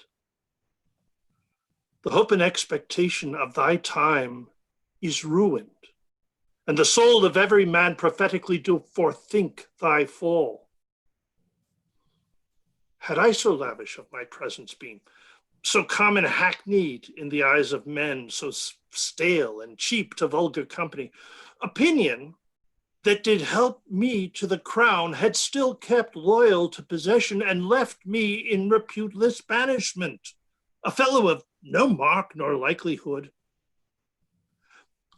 By being seldom seen, I could not stir, but like a comet, I was wondered at, that men would tell their children, "This is he." Others would say, "Where? Which is Bolingbroke?" And then I stole all courtesy from heaven and dressed myself in such humility that I did pluck allegiance from men's hearts. Loud shouts and salutations from their mouths, even in the presence of the crowned king. Thus did I keep my person fresh and new, my presence, like a robe pontifical, ne'er seen but wondered at. And so my state, seldom but sumptuous, showed like a feast, and won by rareness such solemnity. The skipping king, well, he ambled up and down with shallow jesters and rash baven wits, soon kindled and soon burnt. Carded his state, mingled his royalty with capering fools, had his great name profaned with their scorns, and gave his countenance against his name to laugh at gibing boys and stand the push of every beardless vain comparator, grew a companion to the common streets, and forced himself to popularity, that being daily swallowed by men's eyes, they surfeited with honey and began to loathe the taste of sweetness, whereof a little more than a little is by much too much. So, when he had occasion to be seen, he was but as the cuckoo is in June, heard, not regarded, seen, but with such eyes as sick and blunted with community afford no extraordinary gaze such as is bent on sun-like majesty when it shines seldom in admiring eyes, but rather drowsed and hung their eyelids down, slept in his face, and rendered such aspect as cloudy men use to their adversaries, being with his presence glutted, gorged, and full. And in that very line, Harry, standest thou. For thou hast lost the princely privilege with vile participation. Not an eye, but is aweary of thy common sight, save mine, which hath desired to see thee more, which now doth that I would not have it do, blind itself with foolish tenderness.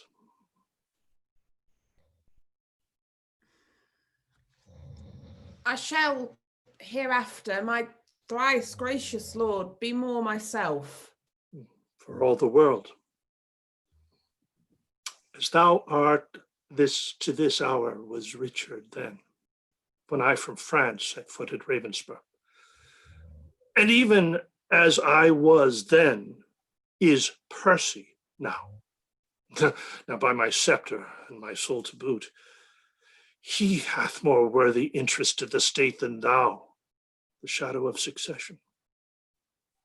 For of no right nor color like to right, he doth fill fields with harnesses in the realm, turns heads against the lion's armed jaws, and being no more in debt to years than thou, leads ancient lords and reverend bishops on to bloody battles and to bruising arms, that ne'er dying honor hath he got against renowned Douglas, whose high deeds, whose hot incursions and great name in arms holds from all soldiers chief majority and military title capital through all the kingdoms that acknowledge Christ. Thrice hath this Hotspur, Mars in swaddling clothes, this infant warrior in his enterprises discomfited great Douglas. Ta'en him once, enlarged him, and made him a friend of him, to fill the mouth of deep defiance up and shake the peace and safety of our throne. And what say you to this? Percy, Northumberland, the Archbishop's Grace of York, Douglas, Mortimer, capitulate against us and are up.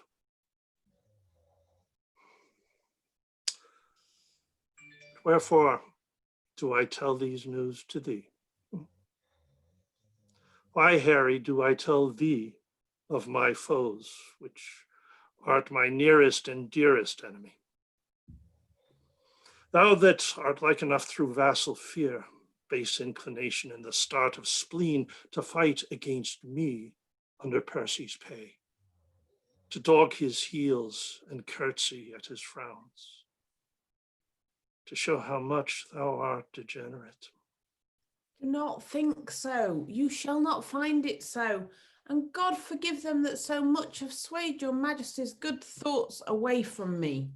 I will redeem all this on Percy's head.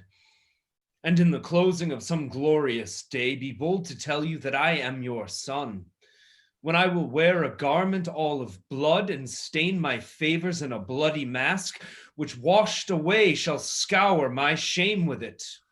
And that shall be the day, whene'er it lights, that this same child of honour and renown, this gallant Hotspur, this all-praised knight, and your unthought of Harry, chance to meet, for every honour sitting on his helm, would they were multitudes, and on my head my shames redoubled. For the time will come that I shall make this northern youth exchange his glorious deeds for my indignities. Percy is but my factor, good my lord, to engross up glorious deeds on my behalf. And I will call him so strict account that he shall render every glory up, yea, even the slightest worship of his time, or I will tear the reckoning from his heart. This in the name of God I promise here, the which if he be pleased I shall perform. I do beseech your majesty may solve the long-grown wounds of my intemperance. If not, the end of life cancels all bans, and I will die 100,000 deaths ere break the smallest parcel of this vow. 100,000 rebels die in this.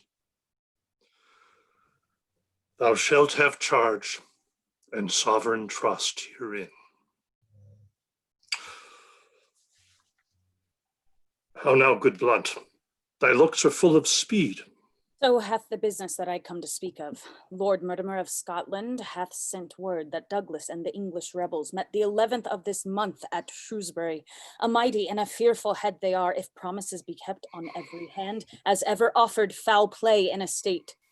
The Earl of Westmoreland set forth today, with him my son, Lord John of Lancaster. For this advertisement is 5 days old. On Wednesday next, Harry, you shall set forward. On Thursday, we ourselves will march. Our meeting is Bridgenorth, and Harry, you shall march through Gloucestershire, by which account our business valued some 12 days hence. Our general forces at Bridgenorth shall meet. Our hands are full of business. Let's away. Advantage feeds him fat, while men delay.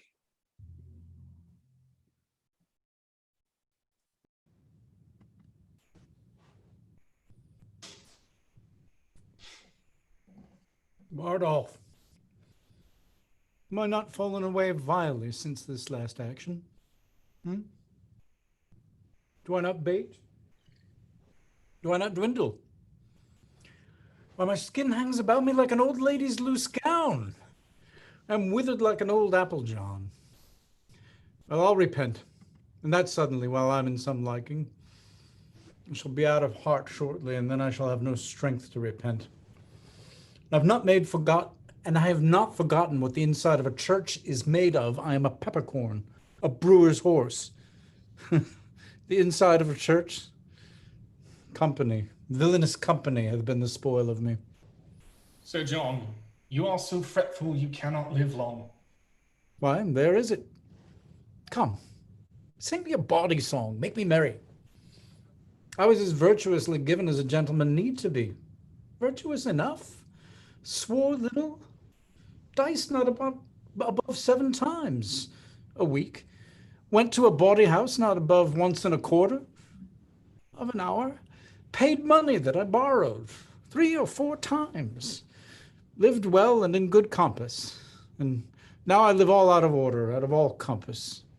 Why, you are so fat, Sir John, that you must needs be out of all compass. Out of all reasonable compass, Sir John. Do thou amend thy face, and I'll amend my life. Thou art our admiral. Thou bearest the lantern in the poop, but 'tis in the nose of thee. Thou art the knight of the burning lamp. Why, Sir John, my face does you no harm.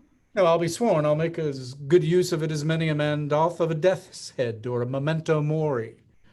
I never see thy face, but I think upon hellfire and Dives that lived in purple, for there he is in his robes, burning, burning.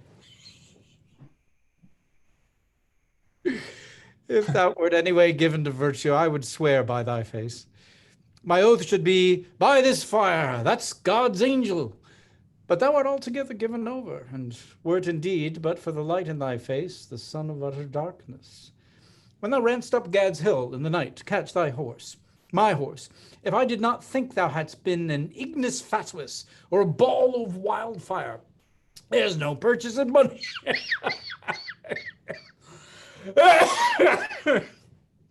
Thou art a perpetual triumph, an everlasting bonfire light.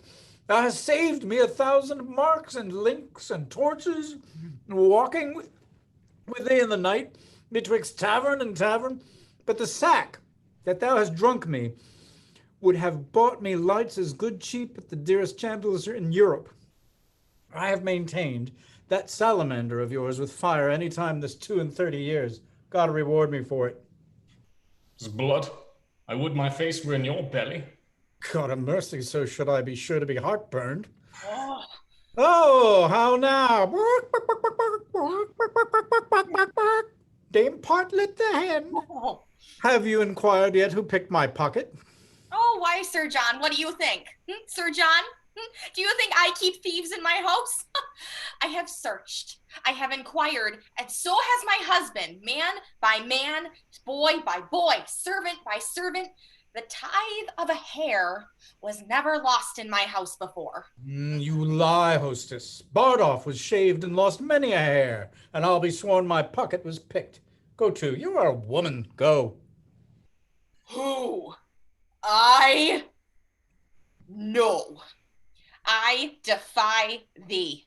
God's light, I was never called so in mine own house before.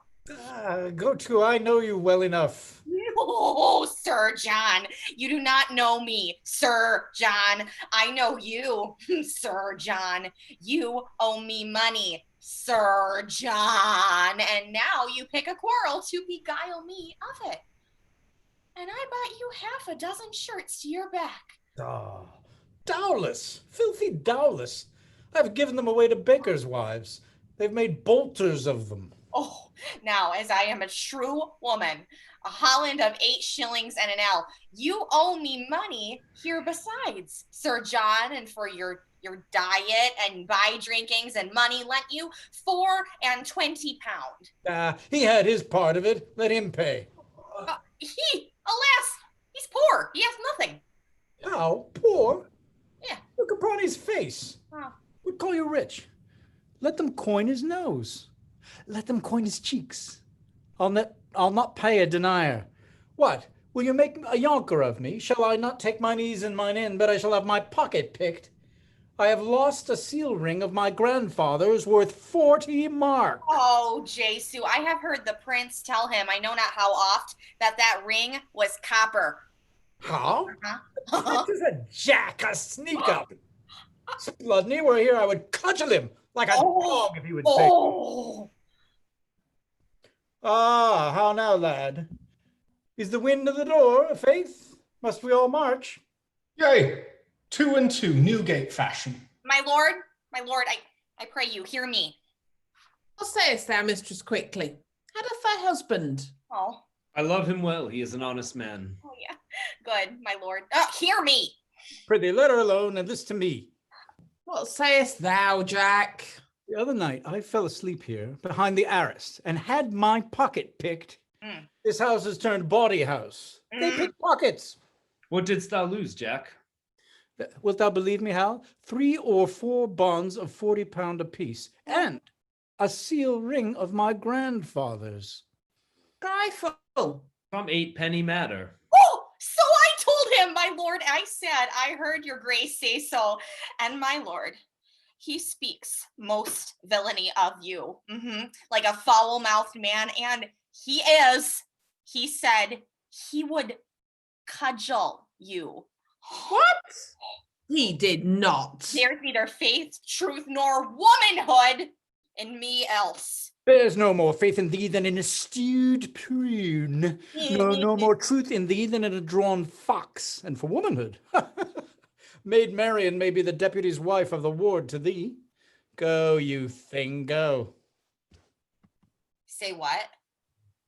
What thing? What thing? What thing? Why, a thing to thank God on. Oh, I am no thing to thank God on. I would thou shouldst know it. I am an honest man's wife, and setting thy knighthood aside, thou art a knave to call me so. Setting thy womanhood aside, thou art a beast to say otherwise. Say, what beast, thou knave, thou? What beast? Why, an otter. An otter, Sir John. Why an otter? Why, she's neither fish nor flesh. A man knows not where to have her. Thou art an unjust man in saying so. Thou or any man knows where to have me. Thou knave, thou! Thou sayest true, hostess, and he slanders thee most grossly. So doth you, my lord. And said this other day, you owed him £1,000. Sarah, do I owe you £1,000? £1,000, Hal? 1,000,000. Thy love is worth 1,000,000. Thou owest me thy love. Nay, my lord, he called you Jack and said he would cudgel you. Did I, Bardolph? Indeed, Sir John, you said so? Yea, if he said my ring was copper. I say 'tis copper. Darest thou be as good as thy word now? Oh. Why, Hal, thou knowest, as thou art but man, I dare, but as thou art prince, I fear thee as I fear the roaring of the lion's whelp. And why not as the lion? The king himself is to be feared as the lion. Dost thou think I'll fear thee as I fear thy father? Nay. And I pray God my girdle break. Oh, if it should, how thy guts would fall about thy knees. But, Sarah, there's no room for faith, truth, nor honesty in this bosom of thine. It's all filled up with guts and midriff. Charge an honest woman with picking thy pocket? Why thou, whoreson, impudent embossed rascal, if there were anything in thy pocket but tavern reckonings, memorandums of bawdy houses, and 1 poor pennyworth of sugar candy to make thee long-winded, if thy pocket were enriched with any other injuries but these, I am a villain. And yet you will stand to it. You will not pocket up wrong. Art thou not ashamed? Dost thou hear, Hal? Thou knowest in the state of innocency Adam fell, and what should poor Jack Falstaff do in the days of villainy? Thou seest I have more flesh than another man, and therefore more frailty. You confess, then, you picked my pocket. No. It appears so by the story. Hostess, I forgive thee. What? Go make ready breakfast, love thy husband, look to thy servants, cherish thy guests. Thou shalt find me tractable to any honest reason. Thou seest I am pacified still. Nay, prithee, be gone! Now here, Hal, to the news at court. For the robbery, lad, how is that answered? Ugh. My sweet beef, I must still be good angel to thee. The money is paid back again. Oh, I do not like that paying back. 'Tis a double labor. I'm good friends with my father and may do anything. Rob me the exchequer, the first thing thou dost, and do it with unwashed hands, too. Do, my lord. I have procured thee, Jack, a charge of foot. I would it have been of horse. Where shall I find one that can steal well? Oh, for a fine thief of the age of 22 or thereabouts. I am heinously unprovided. Well, God be thanked for these rebels. They offend none but the virtuous. I laud them. I praise them. Bardolph. My lord. Go, bear this letter to Lord John of Lancaster, to my brother John. This to my lord of Westmoreland. Go, Peto, to horse, for thou and I have 30 miles yet to ride yet ere dinner time. Jack, meet me tomorrow in the Temple Hall at 2 o'clock in the afternoon. There shalt thou know thy charge, and there receive money and order for their furniture. The land is burning. Percy stands on high, and either we or they must lower lie. Rare words, brave world. Hostess, my breakfast, come.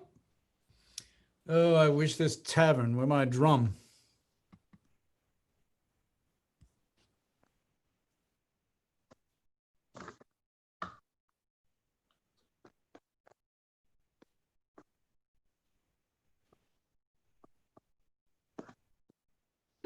Well said, my noble Scot. If speaking truth in this fine age were not thought flattery, such attribution should the Douglas have as not a soldier of the season stamp should go so general current through the world. By God, I cannot flatter. I do defy the tongues of soothers.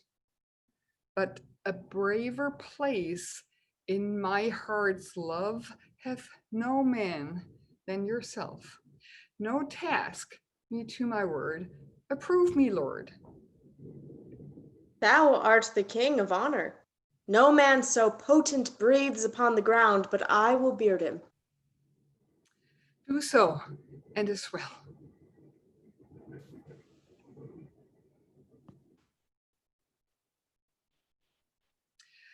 What letters hast thou there? I can but thank you. These letters come from your father. Letters from him? Why comes he not himself? He cannot come, my lord. He is grievous sick. Zoons, how has he the leisure to be sick in such jestling time? Who leads his power? Under whose government come they along? His letters bear his mind. Not I, my lord. Prithee tell me, doth he keep his bed? He did, my lord, 4 days ere I set forth, and at the time of my departure thence he was much feared by his physicians. Or would the state of time had first been whole, ere he by sickness had been visited? His health is never better worth than now. Sick now? Droop now, the sickness doth infect the very lifeblood of our enterprise. 'Tis catching hither, even to our camp. He writes me here that inward sickness, and that his friends by deputation could not so soon be drawn, nor did he think it meet to lay so dangerous and dear a trust on any soul removed, but on his own. Yet doth he give us bold advertisement that with our small conjunction, we should on to see how fortune is disposed to us. For, as he writes, there is no quailing now, because the king is certainly possessed of all our purposes. What say you to it? Father's sickness is amain to us. A perilous gash, a very limb looped off, and yet in faith it is not.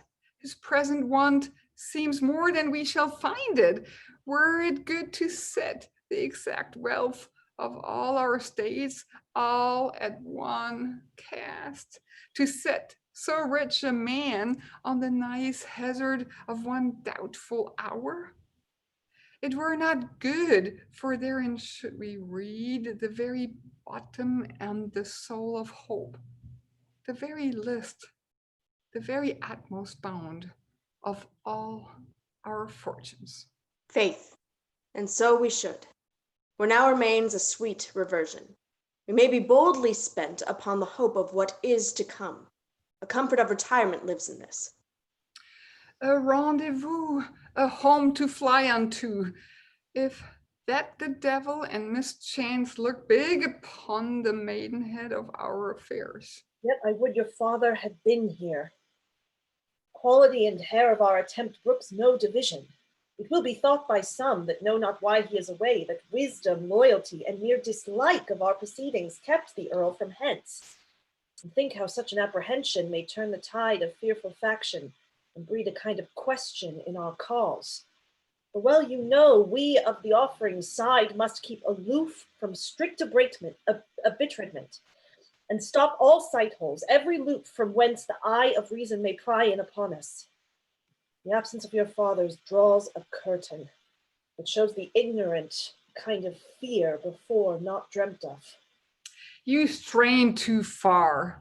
I rather of his absence make this use. It lends a luster and more great opinion, a larger dare to our great enterprise than if the earl were here, for men must think if we without his help can make a head to push against the kingdom, with his help, we shall overturn its topsy-turvy down.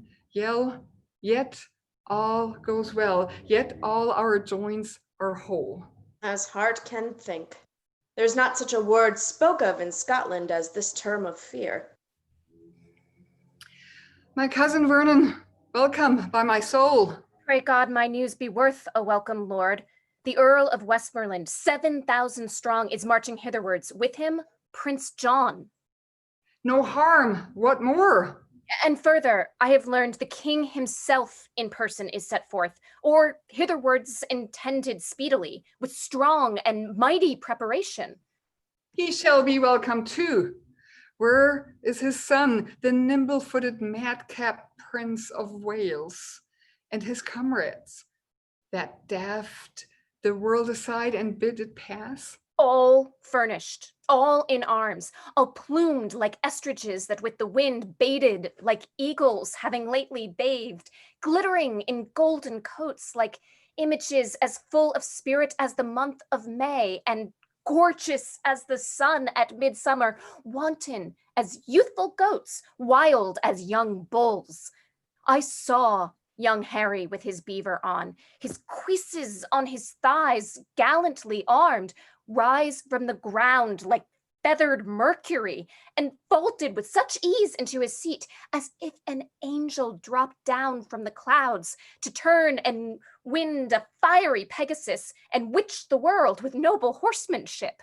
No more, no more! Worse than the sun in March, this praise doth nourish aches. Let them come. They come like sacrifices in their trim, and to the fire-eyed maid of smoky war, all hot and bleeding will we offer them. The mailed Mars shall on his altar sit, up to the ears in blood. I'm on fire to hear this rich reprisal is so nigh and yet not ours. Come, let me taste my horse, who is to bear me like a thunderbolt against the bosom of Prince of Wales. Harry to Harry shall hot horse to horse meet and never part till one drop down a course. Oh, that Glendower were come. There is more news. I learned in Worcester, as I rode along, he cannot draw his power this 14 days. That's the worst tidings yet that I hear of yet. Why, by my faith, that bears a frosty sound. What may the king's whole battle reach unto? To 30,000? 40, let it be. My father and Glendower being both away, the powers of us may serve so great a day. Come, let us take a muster speedily. Doomsday is near. Die all, die merrily. Talk not of dying. I am out of fear of death or death's hand for this 1/2 year.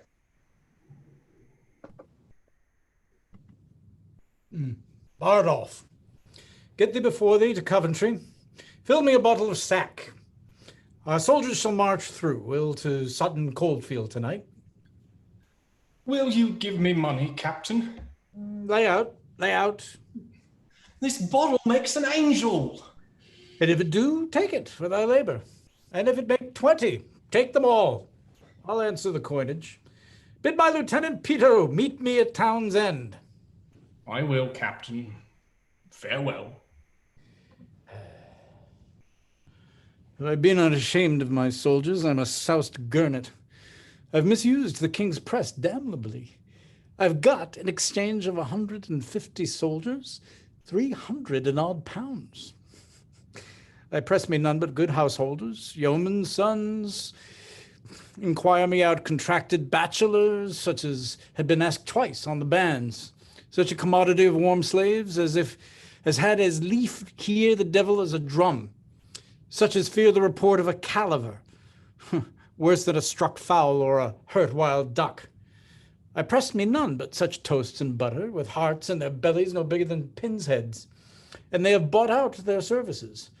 And now my whole charge consists of ancients, corporals, lieutenants, gentlemen of companies, slaves as ragged as Lazarus in the painted cloth where the glutton's dogs licked his sores, and such as indeed were never soldiers, but discarded, unjust serving men, younger sons to younger brothers, revolted tapsters and ostlers, trade fallen, the cankers of a calm world and a long peace, 10 times more dishonorable ragged than an old thiezed ancient, and such have I to fill up the rooms of them as bought out their services.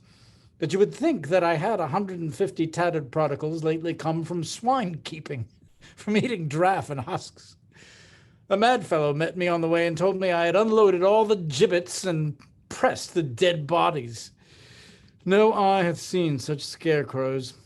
I'll not march through Coventry with them, that's flat. Nay, and the villains march wide betwixt the legs as if they had gyves on, for indeed I had the most of them out of prison.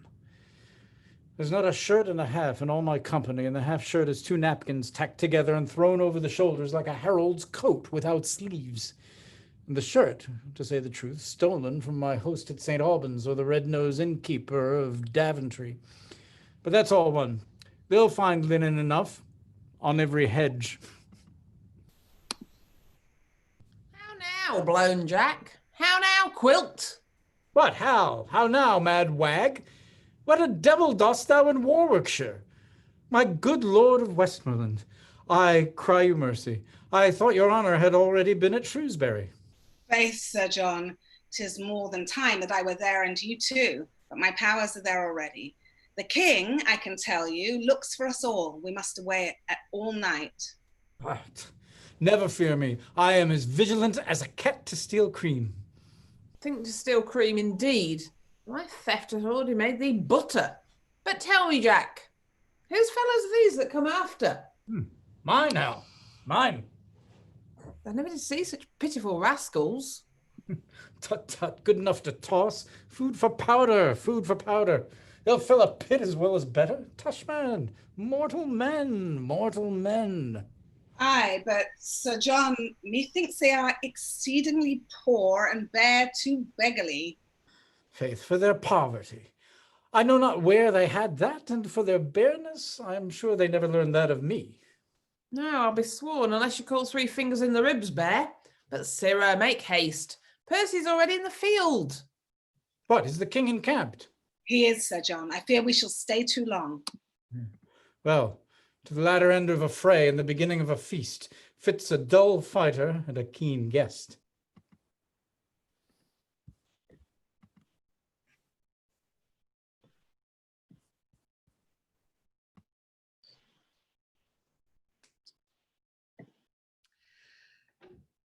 We'll fight with him tonight. May not be. You give him then advantage. Not a whit.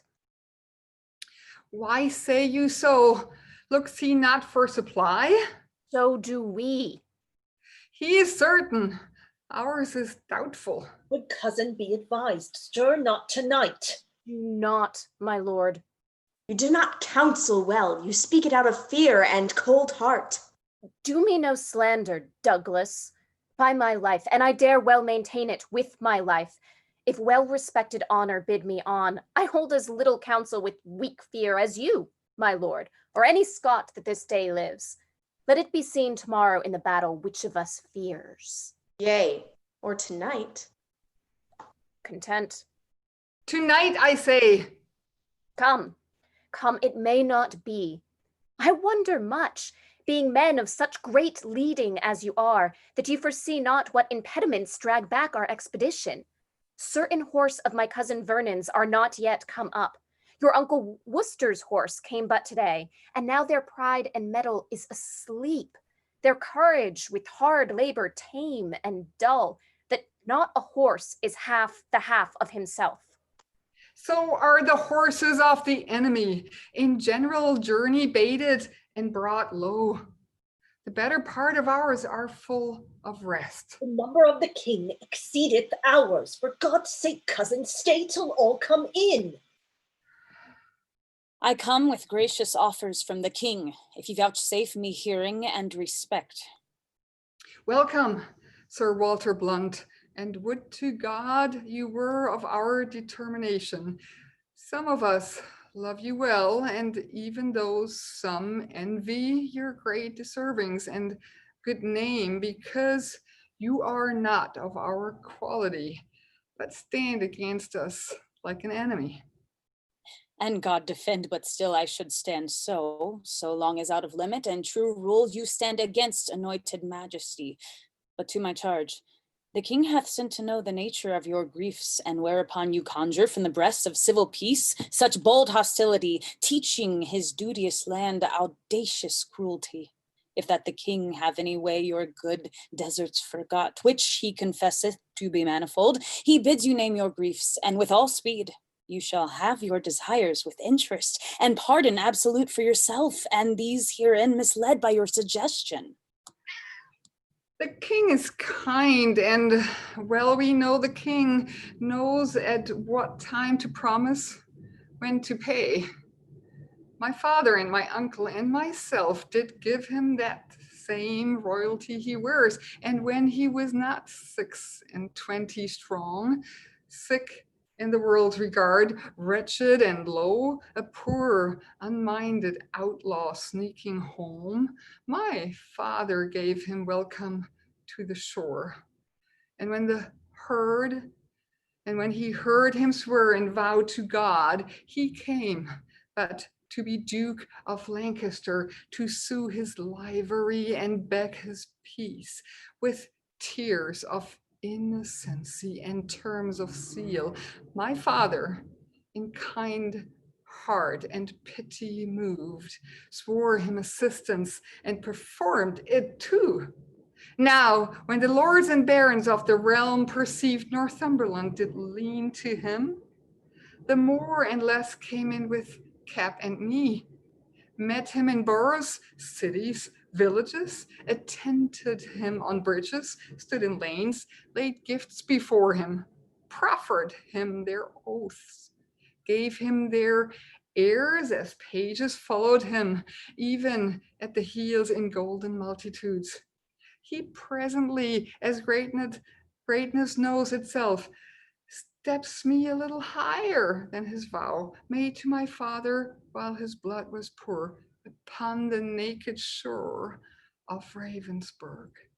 And now, forsooth, take on him to reform some certain edicts and some straight decrees that lie too heavy on the commonwealth, cries out upon abuses, seems to weep over his country's wrong, and by his face see this seeming brow of justice did he win the hearts of all that did he angle for. Proceed further, cut me off the heeds of all the favors that the absent king in deputation left behind him here when he was personal in the Irish War. Tut, I came not to hear this. Then to the point. In short time after, he deposed the king. Soon after, that deprived him of his life, and in the neck of that, cast the whole state. To make that worse, suffered his kinsman March, who is, if every owner were well placed, indeed his king, to be engaged in Wales, there without ransom to life forfeited, disgraced me in my happy victories, sought to entrap me by intelligence, rated mine uncle from the council board, in rage dismissed my father from the court, broke oath on oath, committed wrong on wrong, and in conclusion drove us to seek out this head of safety, and withal to pry into his title, the which we find too indirect for long continuance. Shall I return this answer to the king? Not so, Sir Walter. We'll withdraw a while, go to the king, and let there be in pawn some surety for a safe return again. And in the morning, early, shall mine uncle bring him our purposes, and so farewell. I would you would accept of grace and love. And maybe so we shall. Pray God you do.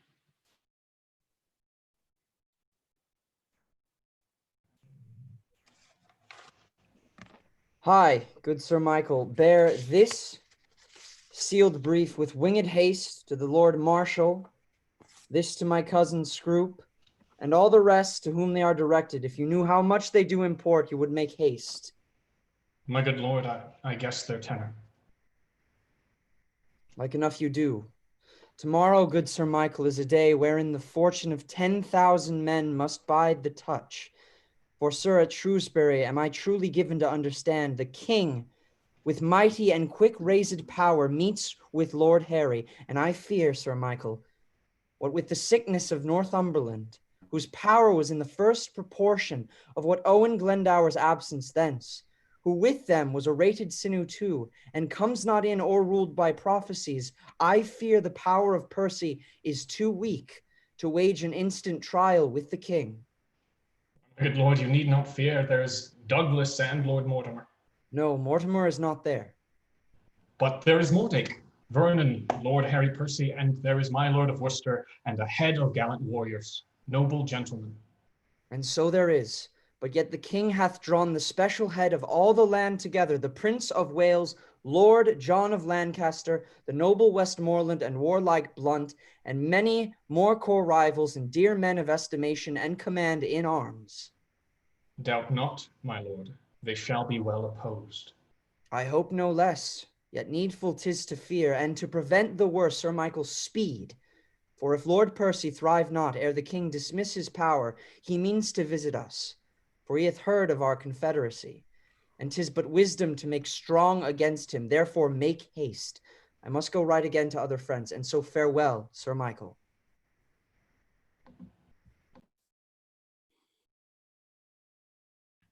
Bloodily the sun begins to peer above yon bulky hill.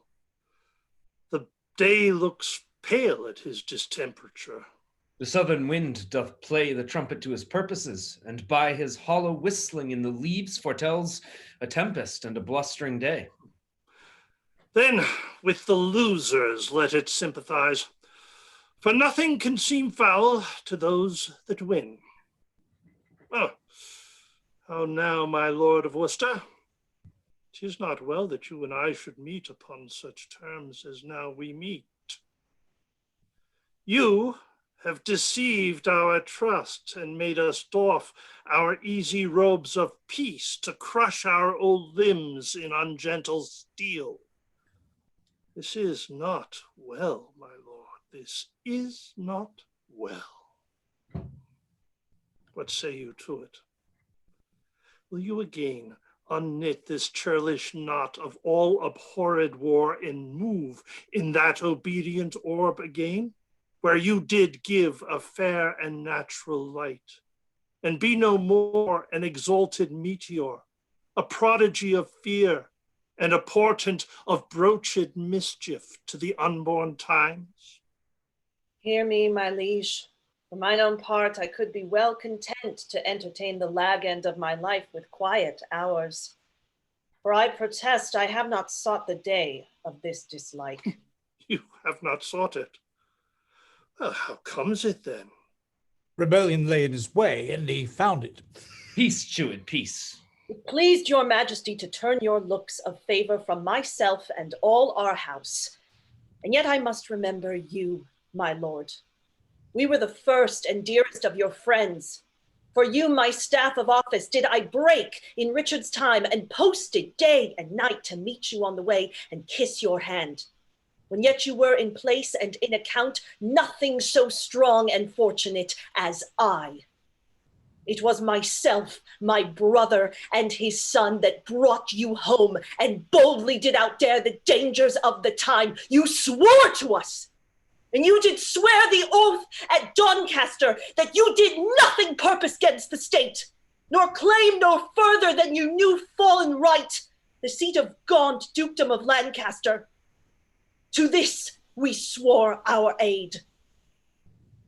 But in short space it rained down fortune showering on your head, and such a flood of greatness fell on you.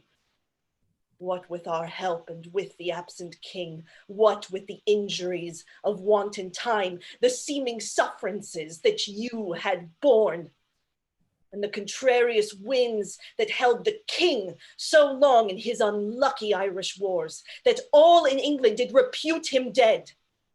And from this swarm of fair advantages, you took occasion to be quickly wooed, to gripe the general sway into your hand, forgot your oath to us at Doncaster. And being fed by us, you used us so, as that ungentle gull, the cuckoo's bird, useth the sparrow, did oppress our nest, grew by our feeding to so great a bulk that even our love durst not come near your sight for fear of swallowing. But with nimble wing we were enforced for safety's sake to fly out of your sight, and raise this present head whereby we stand opposed by such means as you yourself have forged against yourself by unkind usage, dangerous countenance, and violation of all faith and troth sworn to us in your younger enterprise. These things indeed you have articulate proclaimed at market crosses, read in churches, to face the garment of rebellion with some fine color that may please the eye of fickle changelings and poor discontents, which gape and rub the elbow at the news of hurly-burly innovation.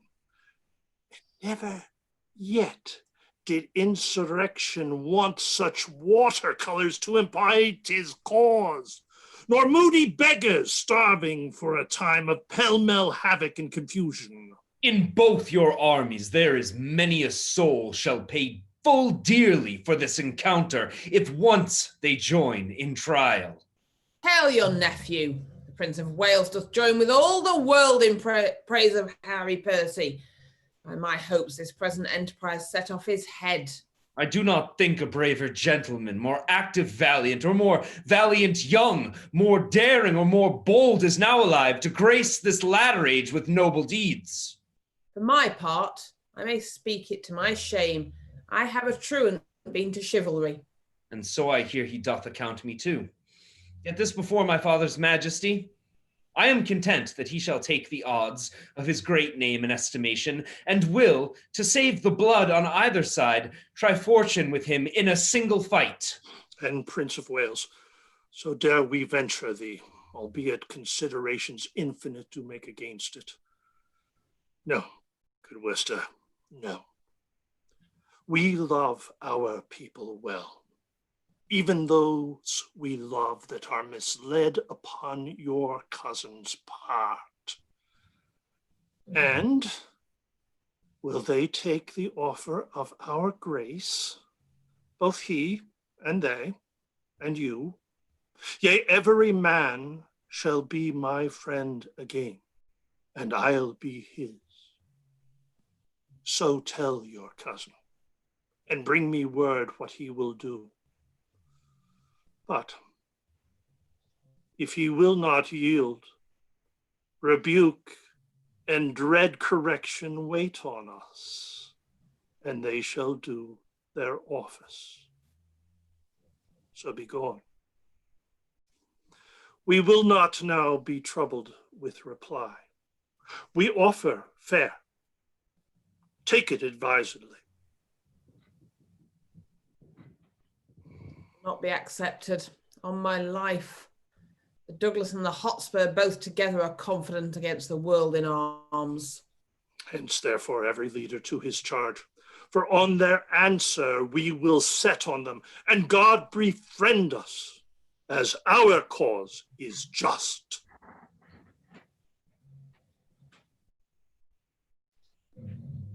Hal, if thou see me down in the battle, then bestride me. So, 'tis a point of friendship. Nothing but a colossus can do thee that friendship. Say thy prayers and farewell. I would 'twere bedtime, Hal, and all well. Why? Thou owest God a death. 'Tis not due yet. I would be loath to pay him before his day. What need I be so forward with him that calls not on me? 'Tis no matter. Honor pricks me on. Yea, but how if honor prick me off when I come on? How then? Can honor set to a leg? No. Or an arm? No. Or take away the grief of a wound? No. Honor hath no skill in surgery then? No. What is honor? A word. What is in that word, honor? What is that honor? Air, a trim reckoning. Who hath it? He that died Wednesday. Doth he feel it? No. Doth he hear it? No. 'Tis insensible then? Yea, to the dead. But will it not live with the living? No. Why? Detraction will not suffer it. Therefore, I'll none of it. Honor is a mere scutcheon. And so ends my catechism.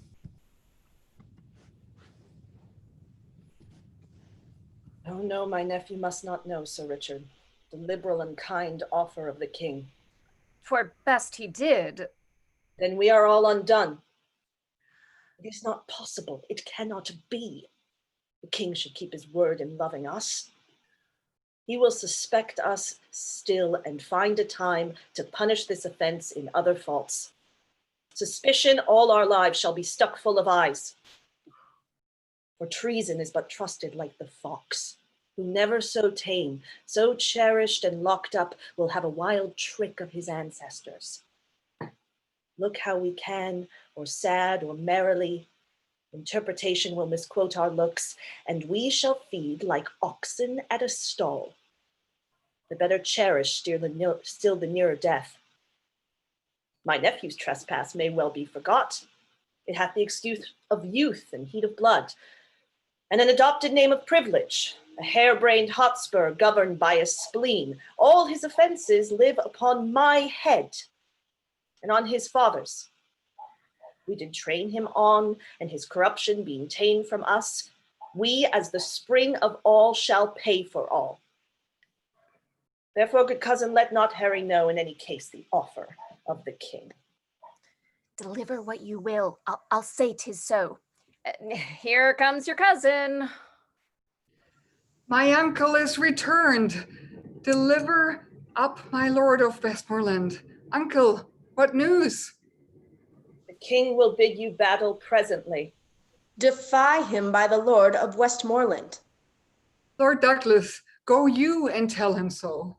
Marry and shall, and very willingly. There is no seeming mercy in the king. Did you beg any? God forbid. I told him gently of our grievances, of his oath breaking, which he mended thus by now forswearing that he is forsworn. He calls us rebels, traitors, and will scourge with haughty arms this hateful name in us.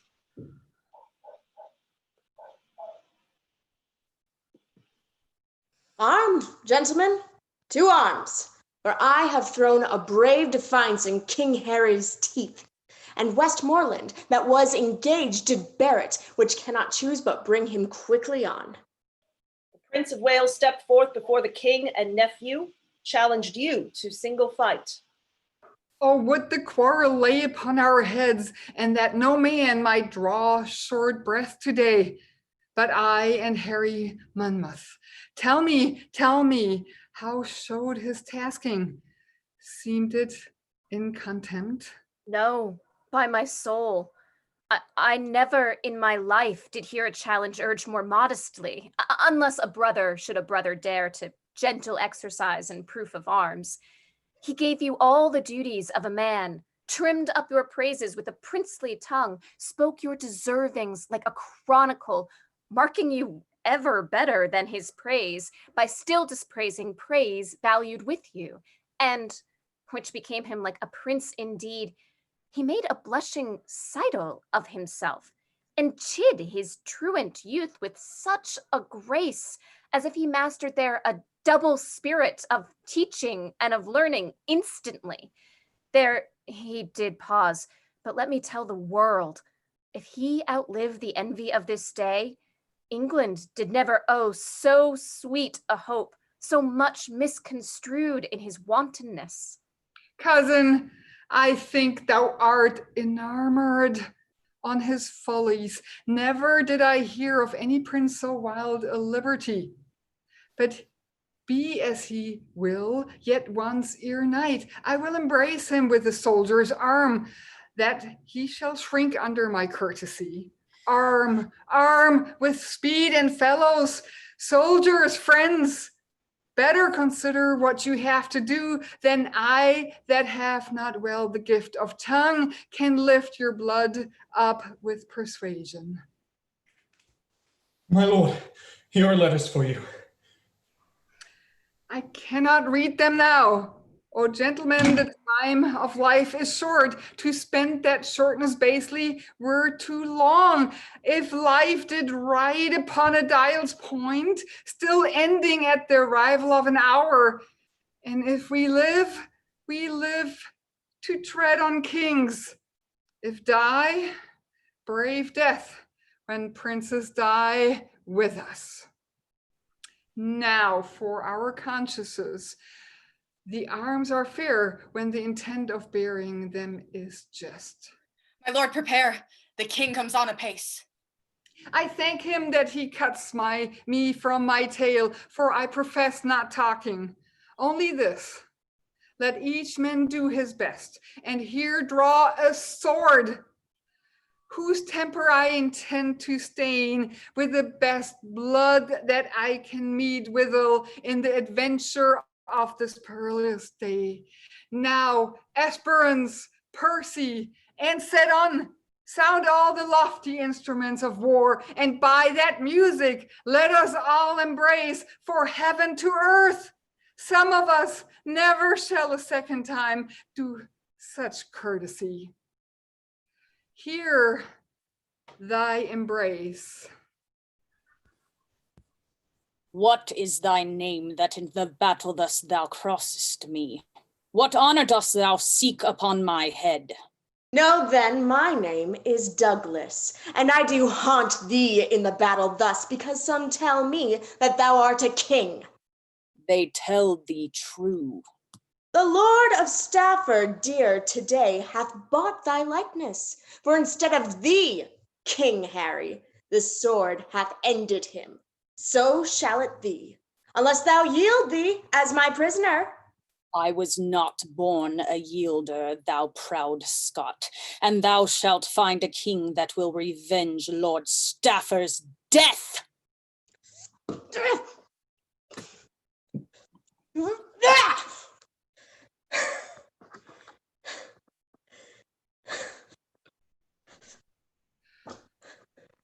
Oh, Douglas, hadst thou fought at Holmedon thus, I never had triumphed upon a Scot. All's done, all's won.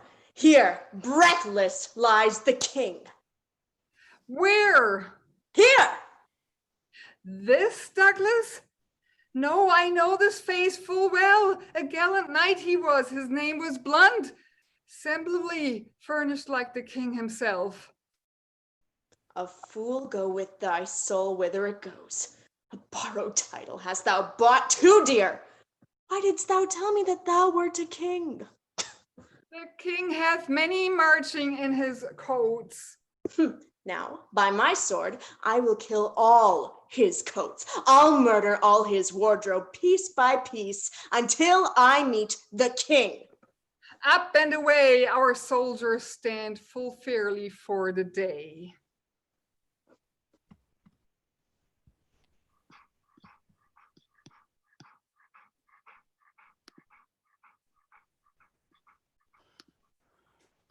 Though I could escape shot free at London, I fear the shot here.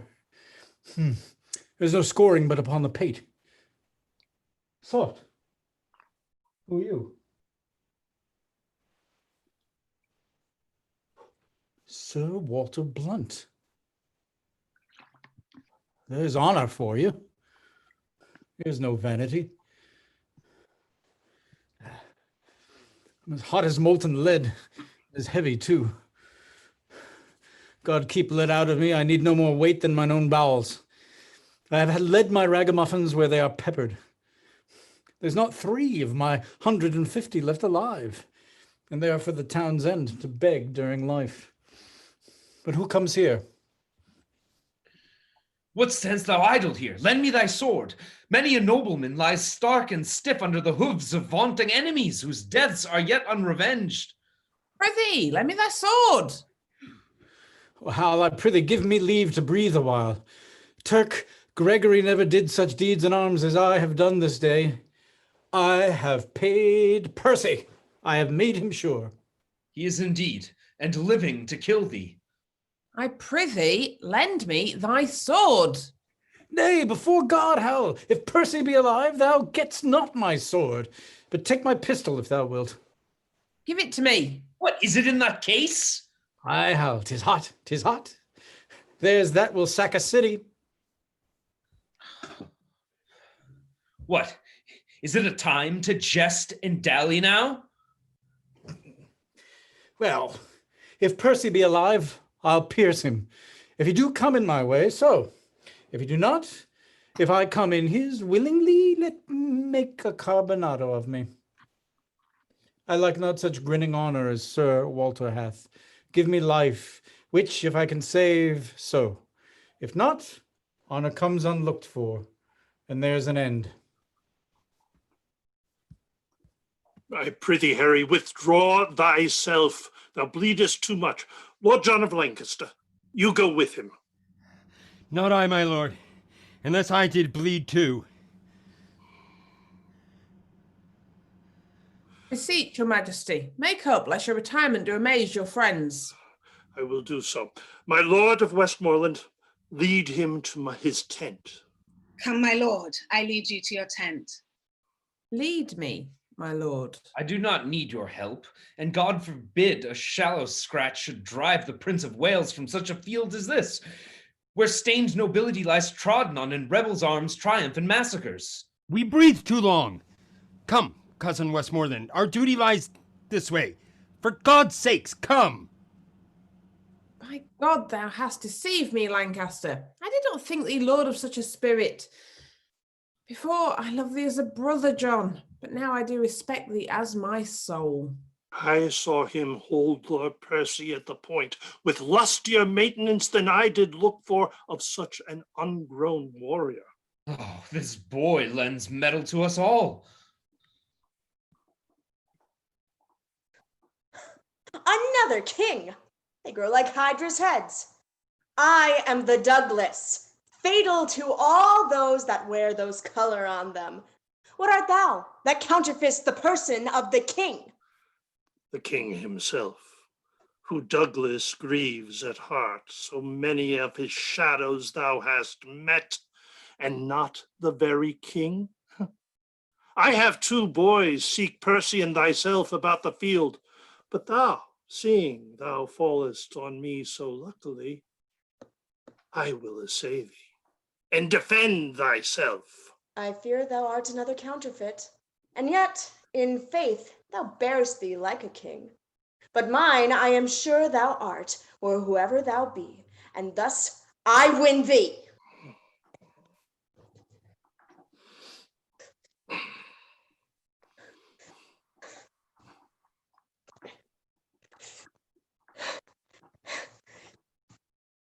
Hold up thy head, vile Scot. Or thou art like never to hold it up again. The spirits of valiant Shirley, Stafford Blunt, are in thy arms.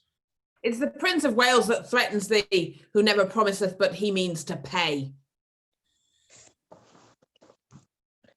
Cheerly, my lord, how fares your grace? Sir Nicholas Gauzy hath for succour sent, and so hath Clifton. Out to Clifton straight. Stay and breathe a while.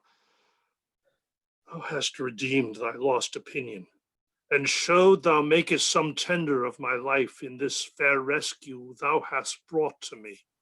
Oh God, they did me too much injury that ever said I hearkened for your death. If it were so, I might have let it alone, the insulting hand of Douglas over you, which would have been as speedy in your end as all the poisonous potions in the world, and saved the treacherous labor of your son. Make up to Clifton. I'll go to Sir Nicholas Gauzy. If I mistake not, thou art Harry Monmouth. Thou speaks as if I would deny my name. My name is Harry Percy. Why, then I see a very valiant rebel of the name. I am the Prince of Wales. Think not Percy to share with me in glory any more. 2 stars keep not their motion in one sphere, nor can one England brook a double reign of Harry Percy and the Prince of Wales. Nor shall it, Harry, for the hour is come to end the one of us. And would to God thy name in arms were now as great as mine. I'll make it greater ere I part from thee, and all the budding honours on thy crest I'll crop to make a garland for my head. I can no longer brook thy vanities. Well said, Hal. To it, Hal. Nay, you shall find no boys' play here, I can tell you. Ah!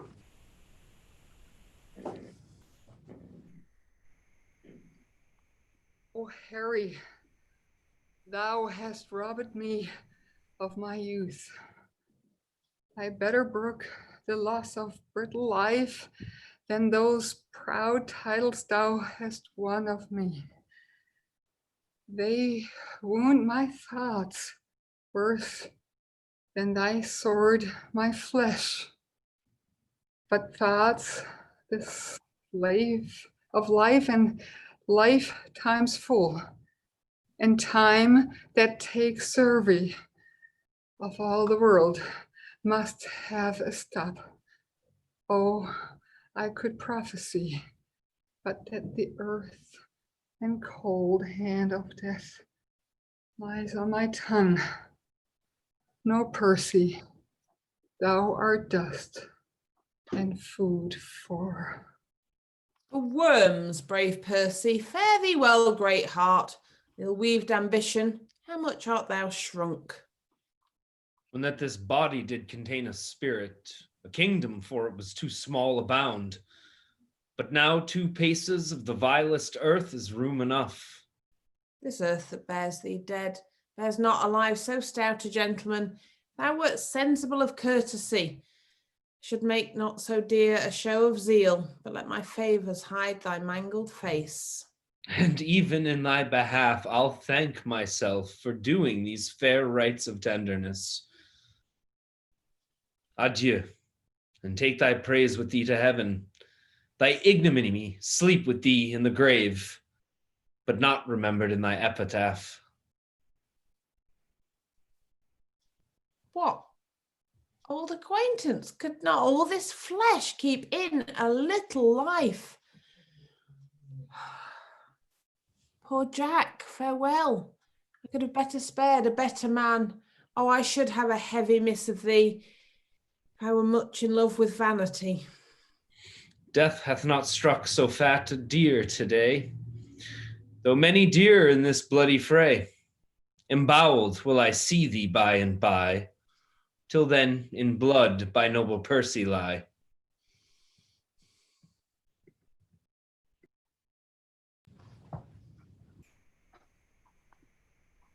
Embowelled? If thou embowel me today, I'll give you leave to powder me and eat me too tomorrow. Sblood, 'twas time to counterfeit, or that hot termagant Scot had paid me Scot and lot too. Counterfeit? I lie, I am no counterfeit. To die is to be a counterfeit, for he is but the counterfeit of a man who hath not the life of a man. But to counterfeit dying when a man thereby liveth is to be no counterfeit, but the true and perfect image of life indeed. The better part of valor is discretion, in the which better part I have saved my life. Zoons, I'm afraid of this gunpowder Percy, though he's dead. How if he should counterfeit too, and rise? By my faith, I'm afraid he would prove the better counterfeit. Therefore I'll make him sure, yea. And I'll swear I killed him. Why may not he rise as well as I? Nothing confutes me but eyes, and nobody sees me. Therefore, sirrah,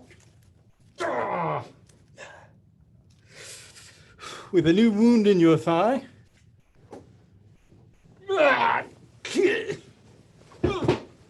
oh, come you along with me.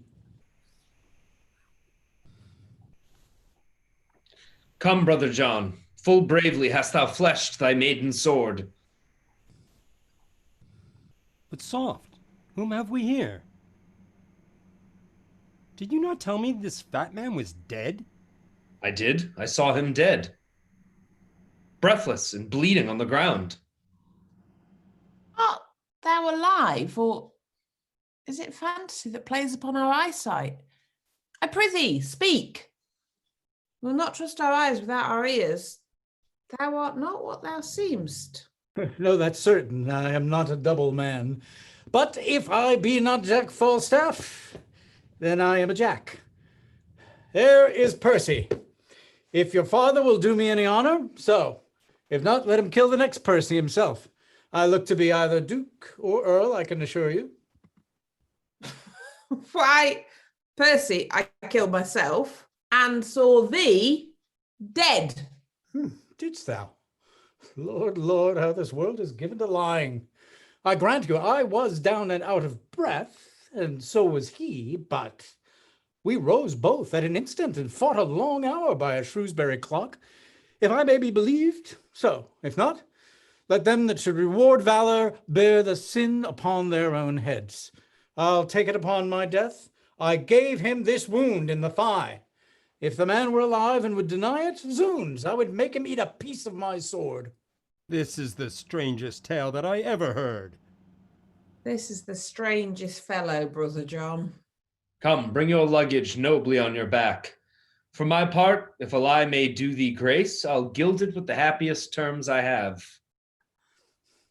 The trumpet sounds, retreat. The day is ours. Come, brother, let us to the highest of the field to see what friends are living, who are dead.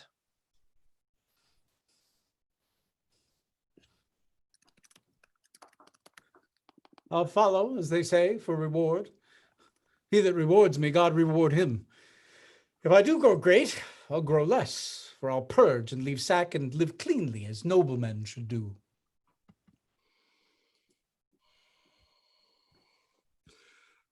Thus ever did rebellion find rebuke. Ill-spirited Worcester, did not we send grace, pardon, and terms of love to all of you? And wouldst thou turn our offers contrary, misuse the tenor of thy kinsman's trust? 3 nights upon our party slain today, a noble earl, and many a creature else had been alive this hour, if, like a Christian, thou hadst truly borne betwixt our armies true intelligence. What I have done my safety urged me to, and I embrace this fortune patiently, since not to be avoided, it falls on me. Bear Worcester to the death, and Vernon too. Other offenders we will pause upon. How goes the field? The noble Scot, Lord Douglas, when he saw the fortune of the day, quite turned from him. Noble Percy slain, and all his men, upon the foot of fear, fled with the rest. And falling from a hill, he was so bruised that the pursuers took him. At my tent the Douglas is, and I beseech your grace I may dispose of him. With all my heart. Then, Brother John of Lancaster, to you this honourable bounty shall belong. Go to the Douglas and deliver him up to his pleasure, ransomless and free. His valour shows upon our crest today, taught us how to cherish such high deeds, even in the bosom of our adversaries. I thank your grace for this high courtesy, which I shall give away immediately. Then this remains, that we divide our power. You, son John, and my cousin Westmoreland, towards York, shall bend you with your dearest speed to meet Northumberland and the prelate's group, who, as we hear, are busily in arms. Myself and you, son Harry, will toward Wales to fight with Glendower and the Earl of March. Rebellion in this land shall lose his sway, meeting the check of such another day. And since this business so fair is done, let us not leave till all our own be won.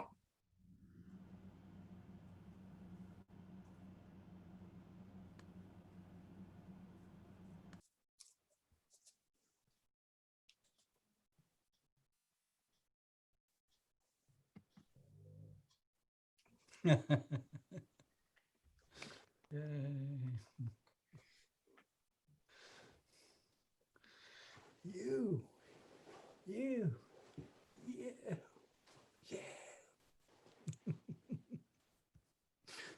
You, okay.